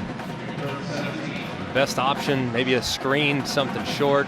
High percentage, get a guy running. Some people out in front, maybe a tunnel screen, depending on what the look may be. Or if you have a situation in one-on-one, could potentially try to take advantage of a mismatch. 3 of 9 on 3rd downs today. Now a 3rd and 17. 4-man rush against Duggan. And that's going to be well short of the line to make as he goes to Tay Barber.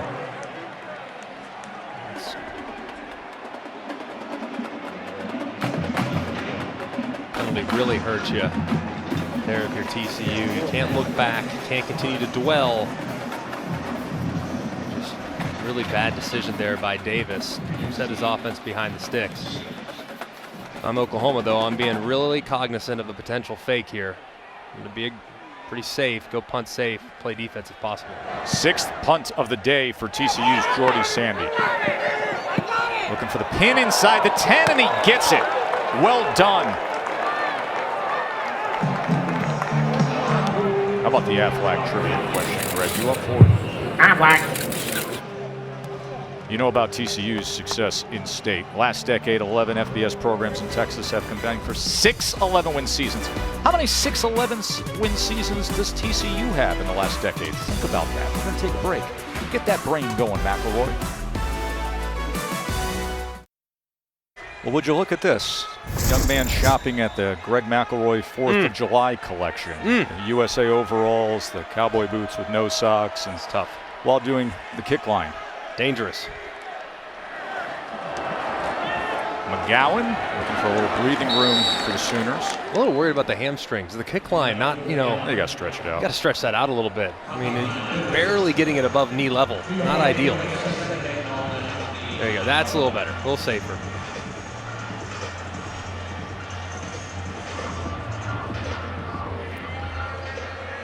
I want to assure you, you may worry about the hamstring being stretched out. You do not have to worry about hydration in that row. No. A little worried about dehydration, but not as much about hydration. Here's Pledger. Catches a seam on 2nd and 8 and all the way out past the 30-yard line. All right, we teed up the Aflac trivia question for you, Greg.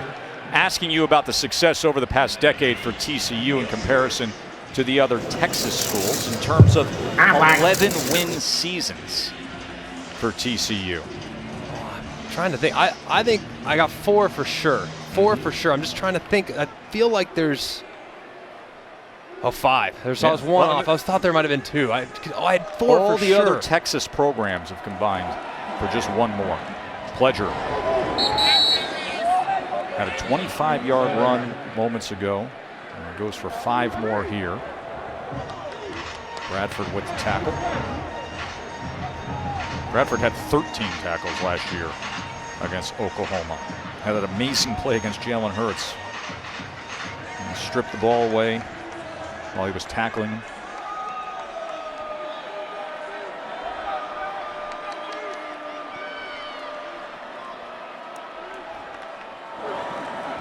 Second and 5. Rattler wants another big one downfield.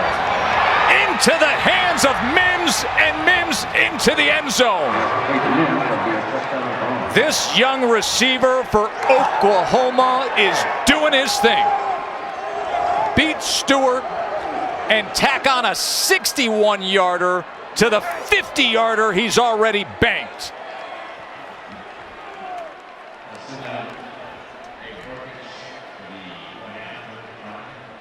Just a great throw and catch there from Spencer Rattler and Mims. Just an amazing, amazing catch. and securing it and bursting forward for a huge score. 4 catches, 132 yards, and 2 long touchdowns now for Marvin Mims. Kevin. Tess, let's go back to Columbus. Adrian Martinez in Nebraska in trouble. He fumbles here, and George Costanza approves. 7 Banks is his name, and bye-bye 7. 55 yards to the house. Hold on. 38-14. Ohio State started the 4th quarter.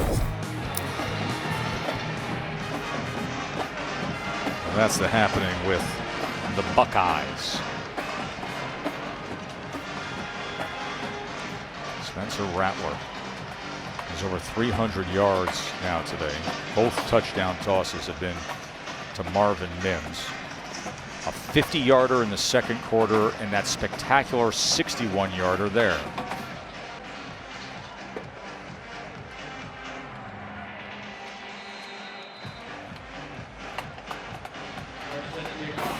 (27-7). This Oklahoma team has started 0-2 in Big 12 play. No Oklahoma team has ever won a conference title after an 0-2 start. Williams. Let's take a look at that touchdown from the AT&T 5G Skycam. Oklahoma starting to get things going on the ground. So what do? They go heavy play action with a puller out in front. I mean, this looks just like the run play. That's why they get in islands. They get in one-on-one situations. And Mims, who has been such a wonderful surprise for this Oklahoma Sooner offensive staff. He was one of the most productive players in Texas high school football history. And he's come up to the next level and hasn't missed a beat. Had 32 touchdowns last year as a senior there in the Frisco area. Jet motion, Barber. So you mention it. Listen, he was at Lone Star High School in Frisco, Texas. And he set the Texas state records for single season and career receiving yards. Last year, over 2,600 yards receiving, 32 touchdowns. He is absolutely explosive. Speaking of tremendous high school players, Zach Evans is now the running back for TCU.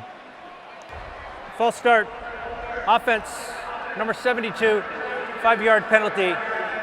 Still second down. There's Zach Evans, the first 5-star recruit to sign with TCU. Listen, it's good just to see him settling in and playing college football. So much was made of the issues he had. Other Power 5 programs were keeping away from him before signing day. He originally had a letter of intent to play for Georgia, but he was suspended a few different times his senior year of high school. Georgia released him from his LOI. 2nd and 12, bouncing around, unable to corral it, was Barkley. And as far as Evans is concerned, I mean, talent has never been the question. It's just making sure he does everything off the field and away from the facility the way it needs to be done at a really high level. And I'm just glad he's getting this opportunity. I mean, he's made some mistakes. I'm sure he's acknowledged those mistakes, but man, he is so gifted. So hopefully things work out for him here at TCU. I know they're excited about his potential. 3rd and 12. Going to set up the screen now to Evans, and Evans is wrapped up. That was Woody Washington who stayed disciplined to get to Evans. Great job there by Oklahoma's defense. I mean, just coming out and stymieing any chance for TCU to get anything going offensively.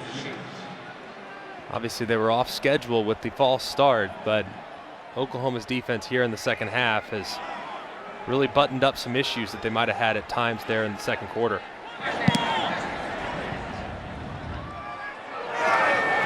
Here's Mims on the return. Mims breaks the first would-be tackler. Mims is past midfield. Have yourself a day, young Mr. Mims. This week's college football rankings brought to you by Allstate. Been getting some updates as to what is going on with Clemson as Syracuse has battled better than expected. It's 34-21 right now. Notre Dame and Pitt will be coming up right here on ABC. Of course, Notre Dame, the other undefeated team left in the ACC. Kyron Williams has had a good year running the ball for the Irish, but Pitt has a lot of defensive talent. We will see how they deal with Notre Dame. See the man down for Oklahoma is Barnes. Hope he's okay. Kind of awkward there as Mims caught that punt, burst forward. There's kind of a bit of a collision. 37-yard return for Mims. Some of the storylines in the Big 12 this season. You didn't think you'd be saying these are the unbeaten conference play, did you? Definitely. Texas and Oklahoma, they put on a thriller, but they both have 2 losses. Texas is scoring, Oklahoma State is stopping folks. Well, we got a big one in Stillwater today that could decide so much in the Big 12 between Iowa State and Oklahoma State. What's your read on that game? Oh man, I'm having such a tough time getting a feel because they'll wake up one day, I'm thinking, you know, Oklahoma State starting to find themselves. Spencer Sanders missed a little time, still have dynamic weapons, waiting for Chuba Hubbard to kind of work himself into a 2019 version of himself. And I really like their defensive personnel. I'm telling you, man, Iowa State, though, after that Week 1 performance against Louisiana where they really laid an egg, they've played better and better and better. Brock Purdy starting to find himself. Breece Hall has been incredible. They obviously have, I think, maybe one of the best tight ends in the country. So that's a difficult team to defend. So I'm going to go Iowa State. I think it's going to be really close. Final seconds here of the third quarter. Pledger somehow kept his balance and went ahead for 4 yards.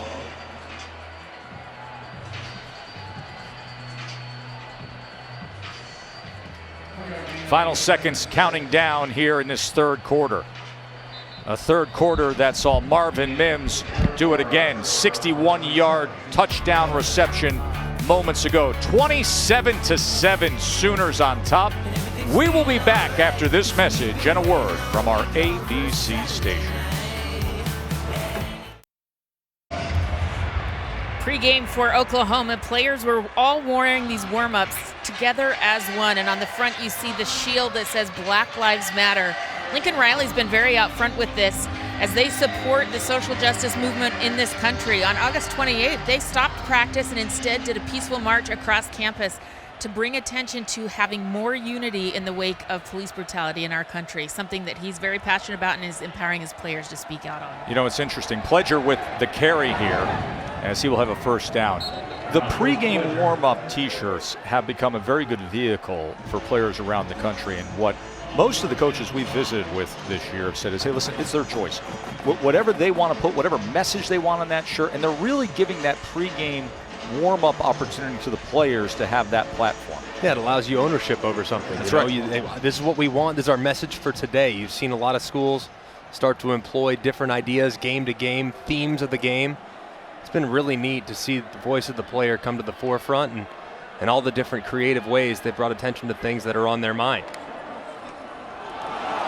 Ball came out there. Hall jumped on it.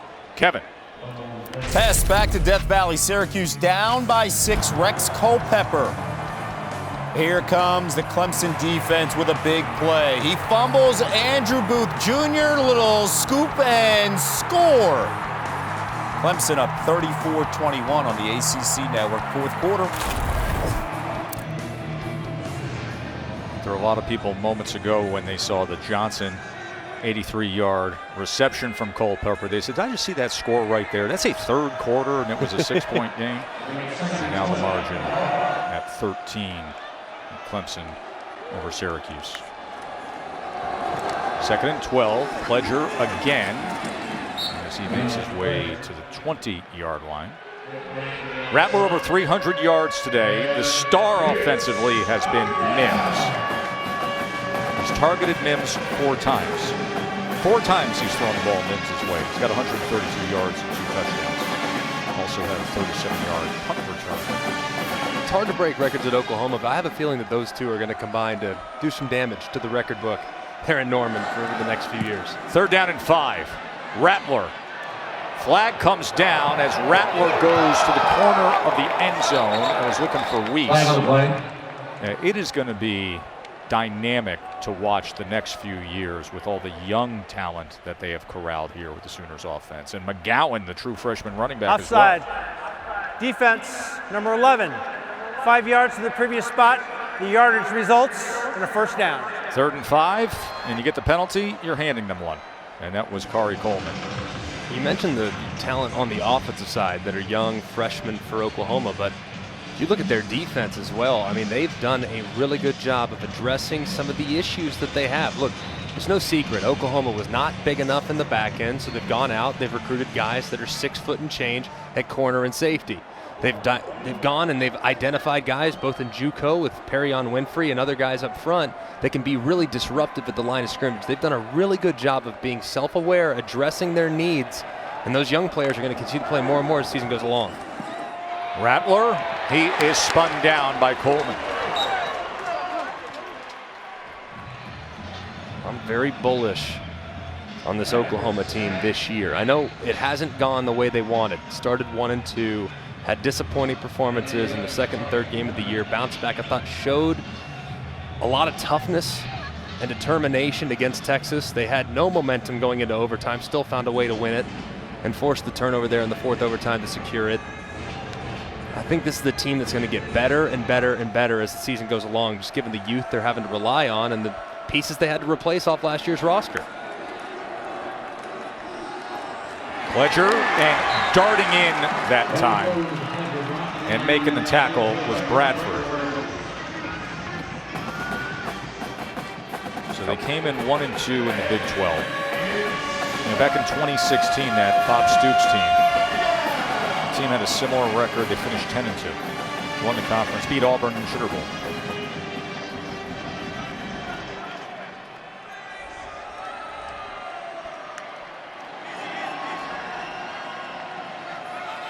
Third and 21. Where TCU's been without their starting corner, Noah Daniels, and he is not going to return to this game. Rattler, as he gets it to Rambo at the 15-yard line. And Burkich will trot back out there. By the TCU defense there. Obviously, this game with a touchdown would have been completely out of reach, but now a couple touchdowns and 2-point conversions, and then 3rd touchdown potentially. Their backs against the wall, but at least they have life, albeit just for the moment. 32-yard attempt from Burkich. And he splits the uprights, his 3rd made field goal of the day. 23-point lead for Oklahoma here in Fort Worth. Let's take a look at Major Christopher Wingate as we honor those who serve. Brought to you by Navy Federal Credit Union. Christopher Wingate walked onto this TCU football team in 1999 and worked his way up the depth chart. He finally became a starter and a 3-time letterman. He is currently assigned as a brigade executive officer for 1st Armored Division Combat Aviation Brigade at Fort Bliss, Texas. I can't get enough of this welcome home with his adorable wife and children. We appreciate all of our members who are serving, but how about that? Walked on, earned his job as a starter, and now serving our country. So many great stories about walk-ons to massive success stories from this sport. Williams met prior to the 20-yard line, and a flag comes in. Just amazing, man. So appreciative. Those that serve and are watching all over the globe. So much joy in the faces of the children as their parents return home. Just so grateful for during the return, every holding one of our return servicemen and team women number around 9, the world. half the distance to the goal, first down. Now, you mentioned a couple minutes ago, Greg, that hey, this is an Oklahoma team that you think about the youth, you think about the experience they're gaining, and then you realize the talent with McGowan, Rattler, and Mims. Watch as the season goes along. Yeah, just watch. And I think that was kind of the unfortunate thing for Oklahoma is they had some tough matchups early. You knew they might take their lumps early. They're young. They have young players. But as the season goes along, I'm telling you, they're going to get better each and every week from this point forward. Duggan scrambling around and then taken down back at the 6. Let's go to the studio. Just reminding our audience, we are gearing up. Our afternoon game is Notre Dame taking on Pitt. The Fighting Irish, a top 3 team in the country. Their defense allowing less than 12 points per game. That is fewest in the ACC. Back to you. 11.5 points per game is what they're giving up, the 4th fewest in all of major college football. And that is Notre Dame's fewest opponent's point per game through the first month of the season, going back to 2014. See if the defense can carry them today against Pitt. Here's Johnston as he's trying to get back that yardage, and it'll be 3rd down and short, 12 yards there, 3rd and 2. Michigan, Minnesota coming your way tonight. Saturday Night Football presented by Capital One, 7:30 right here on ABC. The return of the Big Ten today. Things feel different. Schedule feels full. Lots to talk about. Little brown jug. The trophy and that history goes back to 1903. Michigan hasn't lost to Minnesota up there since 1977. This is Miller on 3rd and 2, and it looks like he's going to be about a half yard short. You got to go for it if you're TCU. And then once you do, hopefully for them, get the first down, it's got to be up tempo to the max. It's got to be 2-minute drill. Oh my goodness, they're going to punt. I'm shocked. I'm absolutely shocked. I know right there, if you don't get it, you're essentially conceding defeat. But right now, with how Oklahoma's offense is able to run the football, by punting it back, you're almost conceding defeat as well. Really surprised they're going for the conservative option here on 4th and 1. So Sandy punts away. And Mims will take that fair catch near the 40-yard line. And Oklahoma will have 8.5 minutes to bring this thing home. Collect win number 3 this year.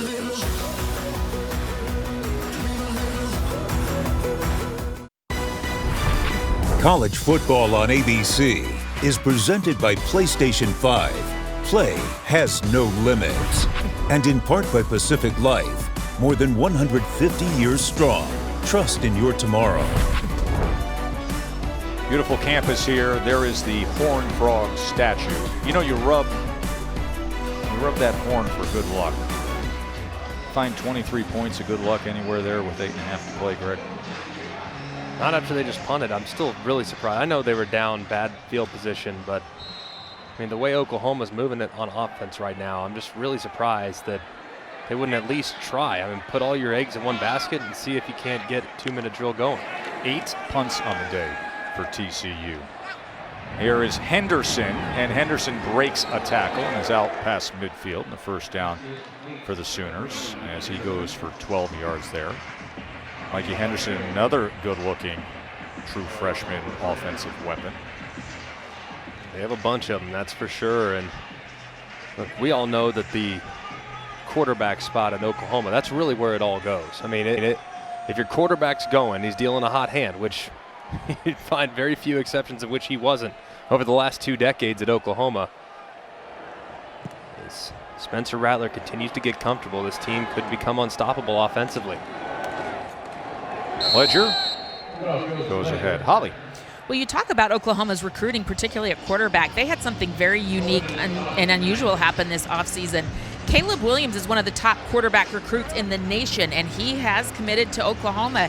He organized, because recruiting is all shut down on every campus, no visits are allowed because of COVID.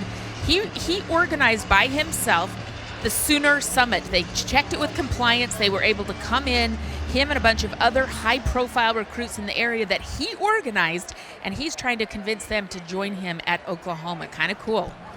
And it's really what's necessary in this day and age to have recruiting success, is to deputize some of your key recruits, for these guys to go out there and create waves and galvanized recruiting classes. Yeah, and the strongest recruiters you have, you can tell me about the coaches and all that. No, the players by far are your strongest recruiters. And the relationships that can be created and cultivated on official visits and unofficial visits, that's where the recruiting really takes place. And if you can get a strong personality in your recruiting class that can help galvanize that class and reach out to other guys, we are so connected in the world of college football now. It can go a long way to helping your class bring in some guys that maybe wouldn't consider it under different circumstances.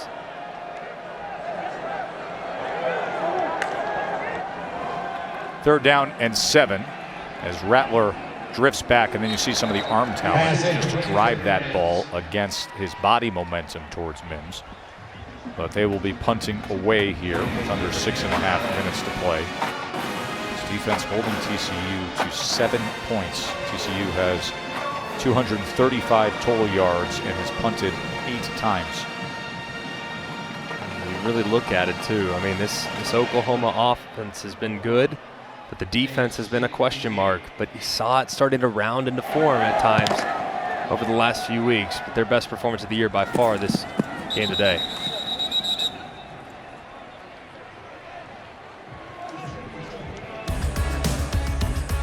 More coming from Fort Worth after this short break.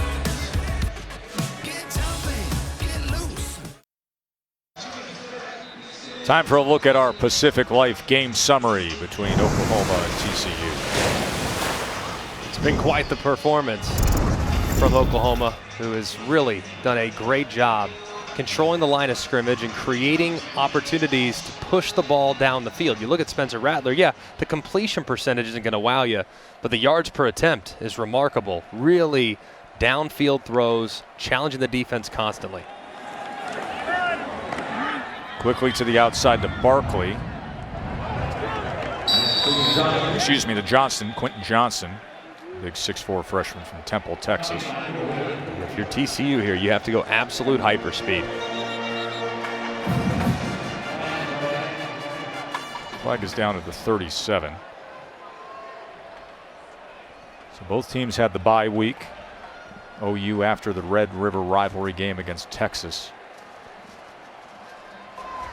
Ineligible receiver downfield, offense number 79. 5 yards from the previous spot, replay, first down. You know, Oklahoma's had a lot of success after the Red River game. They coast in here, and it'll be 21 of their last 22 that they've won in the game that follows the Red River rivalry.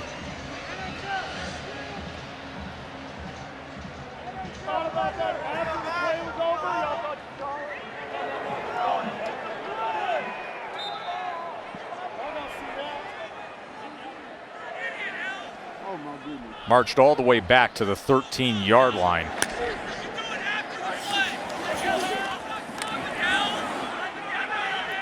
Duggan being chased, and then in stride he is able to connect. And Zach Evans, a 5-star true freshman running back. Great catch there by Evans. Dang good throw from Duggan. Running away, getting chased down. Throwing it accurately over the middle. Looking for Johnston downfield, and he's unable to connect. Saw that little pop-up, that Minnesota and Michigan coming your way tonight right here on ABC. Number 18 against number 21. Year 6 for Michigan under Jim Harbaugh. Over in 2015. They're 10-14.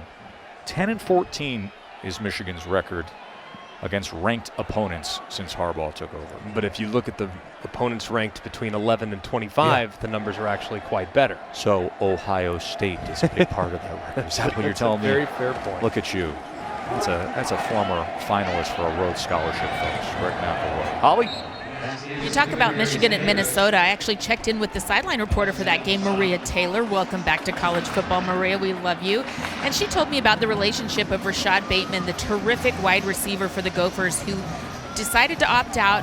He actually did have COVID, and then he decided to come back to school. He is very close with PJ Fleck, and they're expecting something special from him tonight. Well, last year he was extraordinary, Holly. as Evans takes the carry here. Last year, Bateman had 60 catches for over 1,200 yards receiving. And I think the other thing, too, is quarterback Tanner Morgan, probably one of the most underappreciated players in America. Complete to the outside. That's Conwright, redshirt freshman who went to Coronado High School in Lubbock. He made the freshman All-American watch list this year, Blair Conwright. Yeah, another thing I'm really excited about, we mentioned it earlier, that Notre Dame Pitt game is fascinating to me. I mean, absolutely fascinating. It's coming up here in just a minute here on ABC. Notre Dame wants to run the ball. Pitt, one of the best in the country against the run. What gives? Duggan able to escape the pocket. This is what Duggan does very well. Look at the separation and then the toughness at the end. He doesn't mind taking a hit as he ends up on the stairs heading up to the band.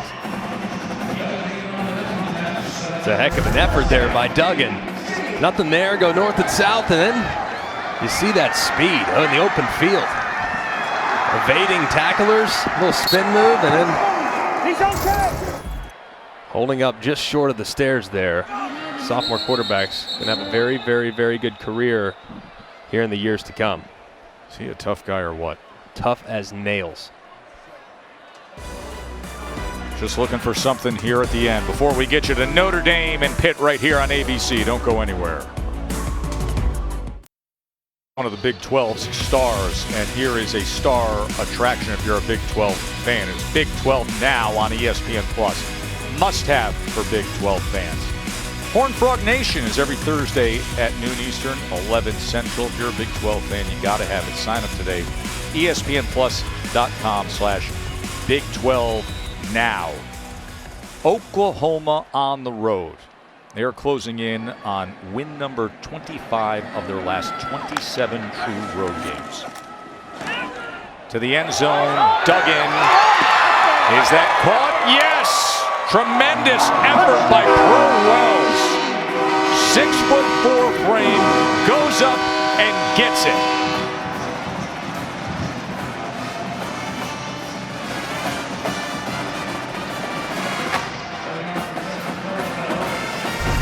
Great job here. Pro Wells at 6'4", like Tess alluded to, working against the smaller, more undersized Buki Radley-Hiles.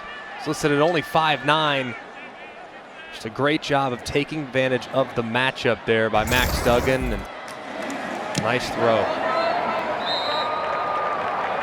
Gives us a chance to check in with Kevin, Mark, and Booger in the studio. Gentlemen. Tess, let's go to the SEC. Auburn down 28-27 to Ole Miss late in the fourth, trying to get in field goal range. Boog, the advice for Bo Nix. Just throw it to Seth Williams. The Ole Miss cornerback misplays the ball. Safety takes a bad angle, and one of the best receivers in the country says, "How do you do?" That is the difference. Get it to number 18. Auburn wins 35-28. And we are getting you ready less than 18 minutes away. Brian Kelly, Pat Narduzzi. Notre Dame taking on Pat Narduzzi. Notre Dame and Pitt coming your way after our game. Oklahoma and TCU. Number 3 Notre Dame trying to go to 5-0 against a well-coached Pitt team with a lot of defensive talent. 16-point game here. 3:42 to play.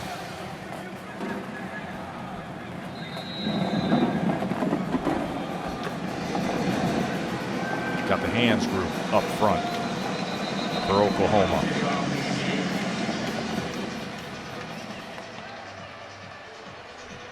Now a timeout's going to be used.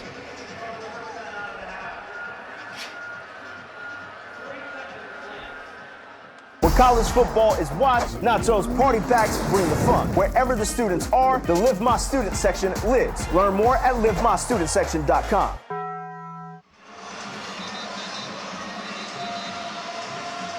12,000 allowed in today to Amon G. Carter Stadium. Moments ago, they just saw their big tight end, split out receiver, Pro Wells, with the touchdown reception to make it a 16-point margin.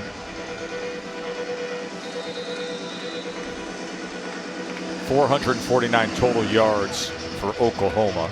Rattler has 332 passing. Mims, their young receiver, has been the headliner. There is the little punch kick that was fielded safely. Well, it's interesting to put into perspective Spencer Rattler with the names that Oklahoma fans are so familiar with. But this is a guy that you recruited. This is a guy that's going to be homegrown. The other superstars were elsewhere when they were freshmen. Yeah, and if you look at the numbers, obviously a little skewed based on the amount of time spent under center. Kyler Murray only starting a couple games. Baker Mayfield at Texas Tech not playing an entire season. Jalen Hurts actually at Alabama did play in all 15 games. And when you look everything in consideration, Spencer Rattler at a young age is further ahead, at least at this moment, than those guys were, who were maybe a little bit more developmental. Pledger is going to add to his total on the day, makes a man miss, and then takes Wallow for a ride. Spencer Rattler has always had this kind of confidence. He told me that he doesn't want people to mistake confidence for cockiness. He started playing tackle football when he was 7. His dad gave him the option for flag or tackle, and he chose tackle. He said, when we were on the 9 under team, we were airing it out 30, 40 yards down the field. I just had that natural ability to spin the football, and it's never gone away. He's also won a state championship in high school as a basketball player, and this is just a young man that has had so much success athletically. He believes he can do it, and so he does. And Holly, I loved what Coach Riley said to us the other day when we asked him about Rattler and his mental makeup as Pledger continues to get more work. He's over 100 yards on the day. And Greg, he said, listen, he's confident, but it's not the fake kind. He isn't blind to his weakness. Yeah, and he is perfectly okay, and I think is evidenced by having to take what Lincoln Riley described as a little bit of a timeout against Texas. You see all the beautiful throws he's made here today, driving the ball down the field time and time again, allowing his talented receivers to come down with it. And that was a moment in which he could really reflect. Great, he didn't have a ton of time. Tanner Mordecai comes in, plays pretty well in Spencer Rattler's absence. Then in the second half, Rattler comes out, he's a completely different guy. So it's really been interesting to watch the maturation process, and it's going to continue as he grows and gets a little older and more physically mature. Pledger's going to put this game away. You think about since Lincoln Riley came over to Oklahoma, 3 years the head coach, 5 years in total. And the quarterbacks finishing in the Heisman top 4, right? Because Baker was 4th in 2015 when Derrick Henry won, and then 3rd behind Lamar Jackson next year. Then they get the win with Baker. Then they get the win with Kyler Murray, and then they get Jalen last year as the runner-up. That's an unprecedented run of quarterback success. It really is. It's amazing. And honestly, every one of those guys, Baker probably being the best example, he improved drastically. Now, he was a great player as a sophomore, but got better and better and better until his senior year. Kyler Murray arrived as a backup, got better and better and better under Lincoln Riley's tutelage. Here's McGowan. He tried to stay in bounds right there. And Oklahoma's been top 3 nationally in total offense in each of the last 4 years. Hey, when we came on the air today, you made one of those statements, and I know you never say anything without great thought and great resolve to your argument, but you made one of those statements about the future of Spencer Rattler. And you see him as a guy that's going to be sitting eventually in that front row in New York. Oh, yeah. No doubt about it. No doubt about it. I mean, I think just the way they position their quarterbacks, the way they empower their quarterbacks, I mean, it's a quarterback's dream to play in a system like this. He obviously has the talent and will have the supporting cast and also the opportunities to showcase his talent, knowing that he plays at a traditionally playoff potential team. So I absolutely think, without question, he'll have a chance at some point in the next couple years to be in the mix for the award, and it could come as soon as next year if they improve as a freshman group the way I anticipate. Well, it's fun to take a look at him today. Holly Rowe, I think we're going to be talking about Mr. Rattler and Mr. Mims and Mr. McGowan, this young group, for a long time. By the way, Holly, what a joy to be back with you. I did my 2.5-year tour of duty in the NFL, and here we are reunited the way I like to do football, with you down there on the sideline. Okay, can I tell the listeners one cute story? Oh, boy. When you what called, is this? I got a phone call in August. I was in the WNBA bubble, and somebody started playing Peaches and Herb. Reunited, and it feels so good. Well, it's great to be back with you. Thank you, Joe. Me too. Love you so much.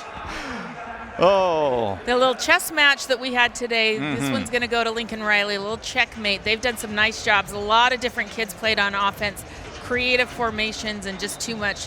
But in particular, I thought this offensive line really struggled for TCU. They got to get better up front. 30 points on the board, Greg, for the Oklahoma offense. They have scored at least 28 points in now 57 consecutive games. They've gone over 28 points. That is so far and away the longest such streak of high scoring. Next closest, UCF, a few years ago, was at 31. 57 straight games for Oklahoma scoring over 28 points. It's amazing. Absolutely amazing.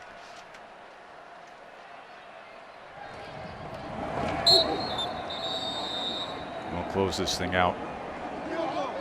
Coming down here to Fort Worth, you know, an area where you get so much talent coming out of here, like this guy from Lone Star High School in Frisco, Texas, Marvin Mims, you just saw there, who had a huge day.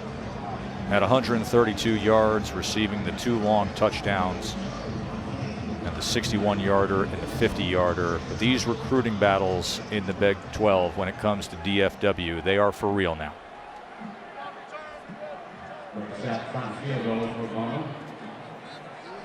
Burkich on for yet another field goal attempt.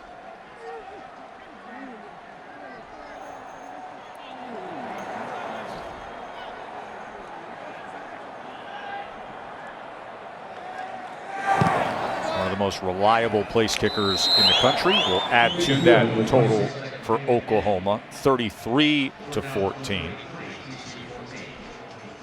So there is Oklahoma. The sky was falling after the loss to K-State, and then again against Iowa State, and then you get the thriller against Texas. You see what Rattler is all about, 53-45. You take the bye week, you gather yourself, you come down here to TCU, and now you start to see this razor-sharp offense and all the young talent do their thing, defense coming about.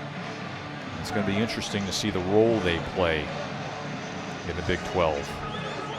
But they still have things happen and win a Big 12 championship. Oklahoma State is on November 21st. I'm telling you, man, it's still the most talented team in the Big 12. I mean, they still have more talent than just about everybody, for sure. And they have a coach and a team and an expectation level that they're going to be in the playoff mix. And it's not often you see Oklahoma playing the role of the spoiler, but that's where they're at right now. And I think we'd be remiss if we wrote them off too early. I have a feeling come December, late November, this team's going to be a force with all the youth they have that are playing pivotal roles. Remember, 4-0 Notre Dame, number 3 in the country, going up against Pittsburgh. That in moments. There's Williams on the return. See his men at the 18-yard line. And as for the remainder of the season for TCU, your expectations? Just further proves at this point it's hard to win when you don't feel great about your personnel along the offensive line. In today's day and age in college football, line of scrimmage play and quarterback play are as important as anything. And right now, their quarterback can't be at his best because the pieces around him, especially up front, are not yet at their best. So they really have to solidify that group, find 5 that they can rely on, and quit allowing that to become a bit of an Achilles heel, which has been a problem so far in the first month of the season.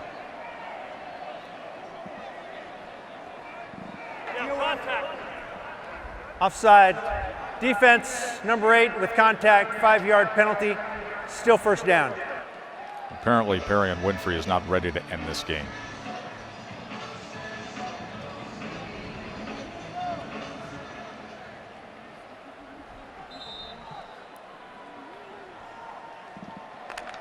Max Duggan always gives a spirited effort, feisty sophomore quarterback for the Horned Frogs, but outclassed by Rattler and that Oklahoma offense today as he quickly gets it to Zach Evans, who they hope to be a game-changing kind of running back and dynamic offensive weapon for the next 4 years.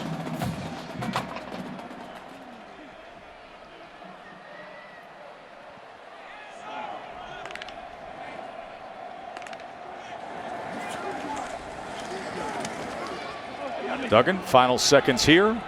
Evans again. Notre Dame and Pitt awaits. Give me one thing to look for at Notre Dame and Pitt, Greg. Can Notre Dame run the football?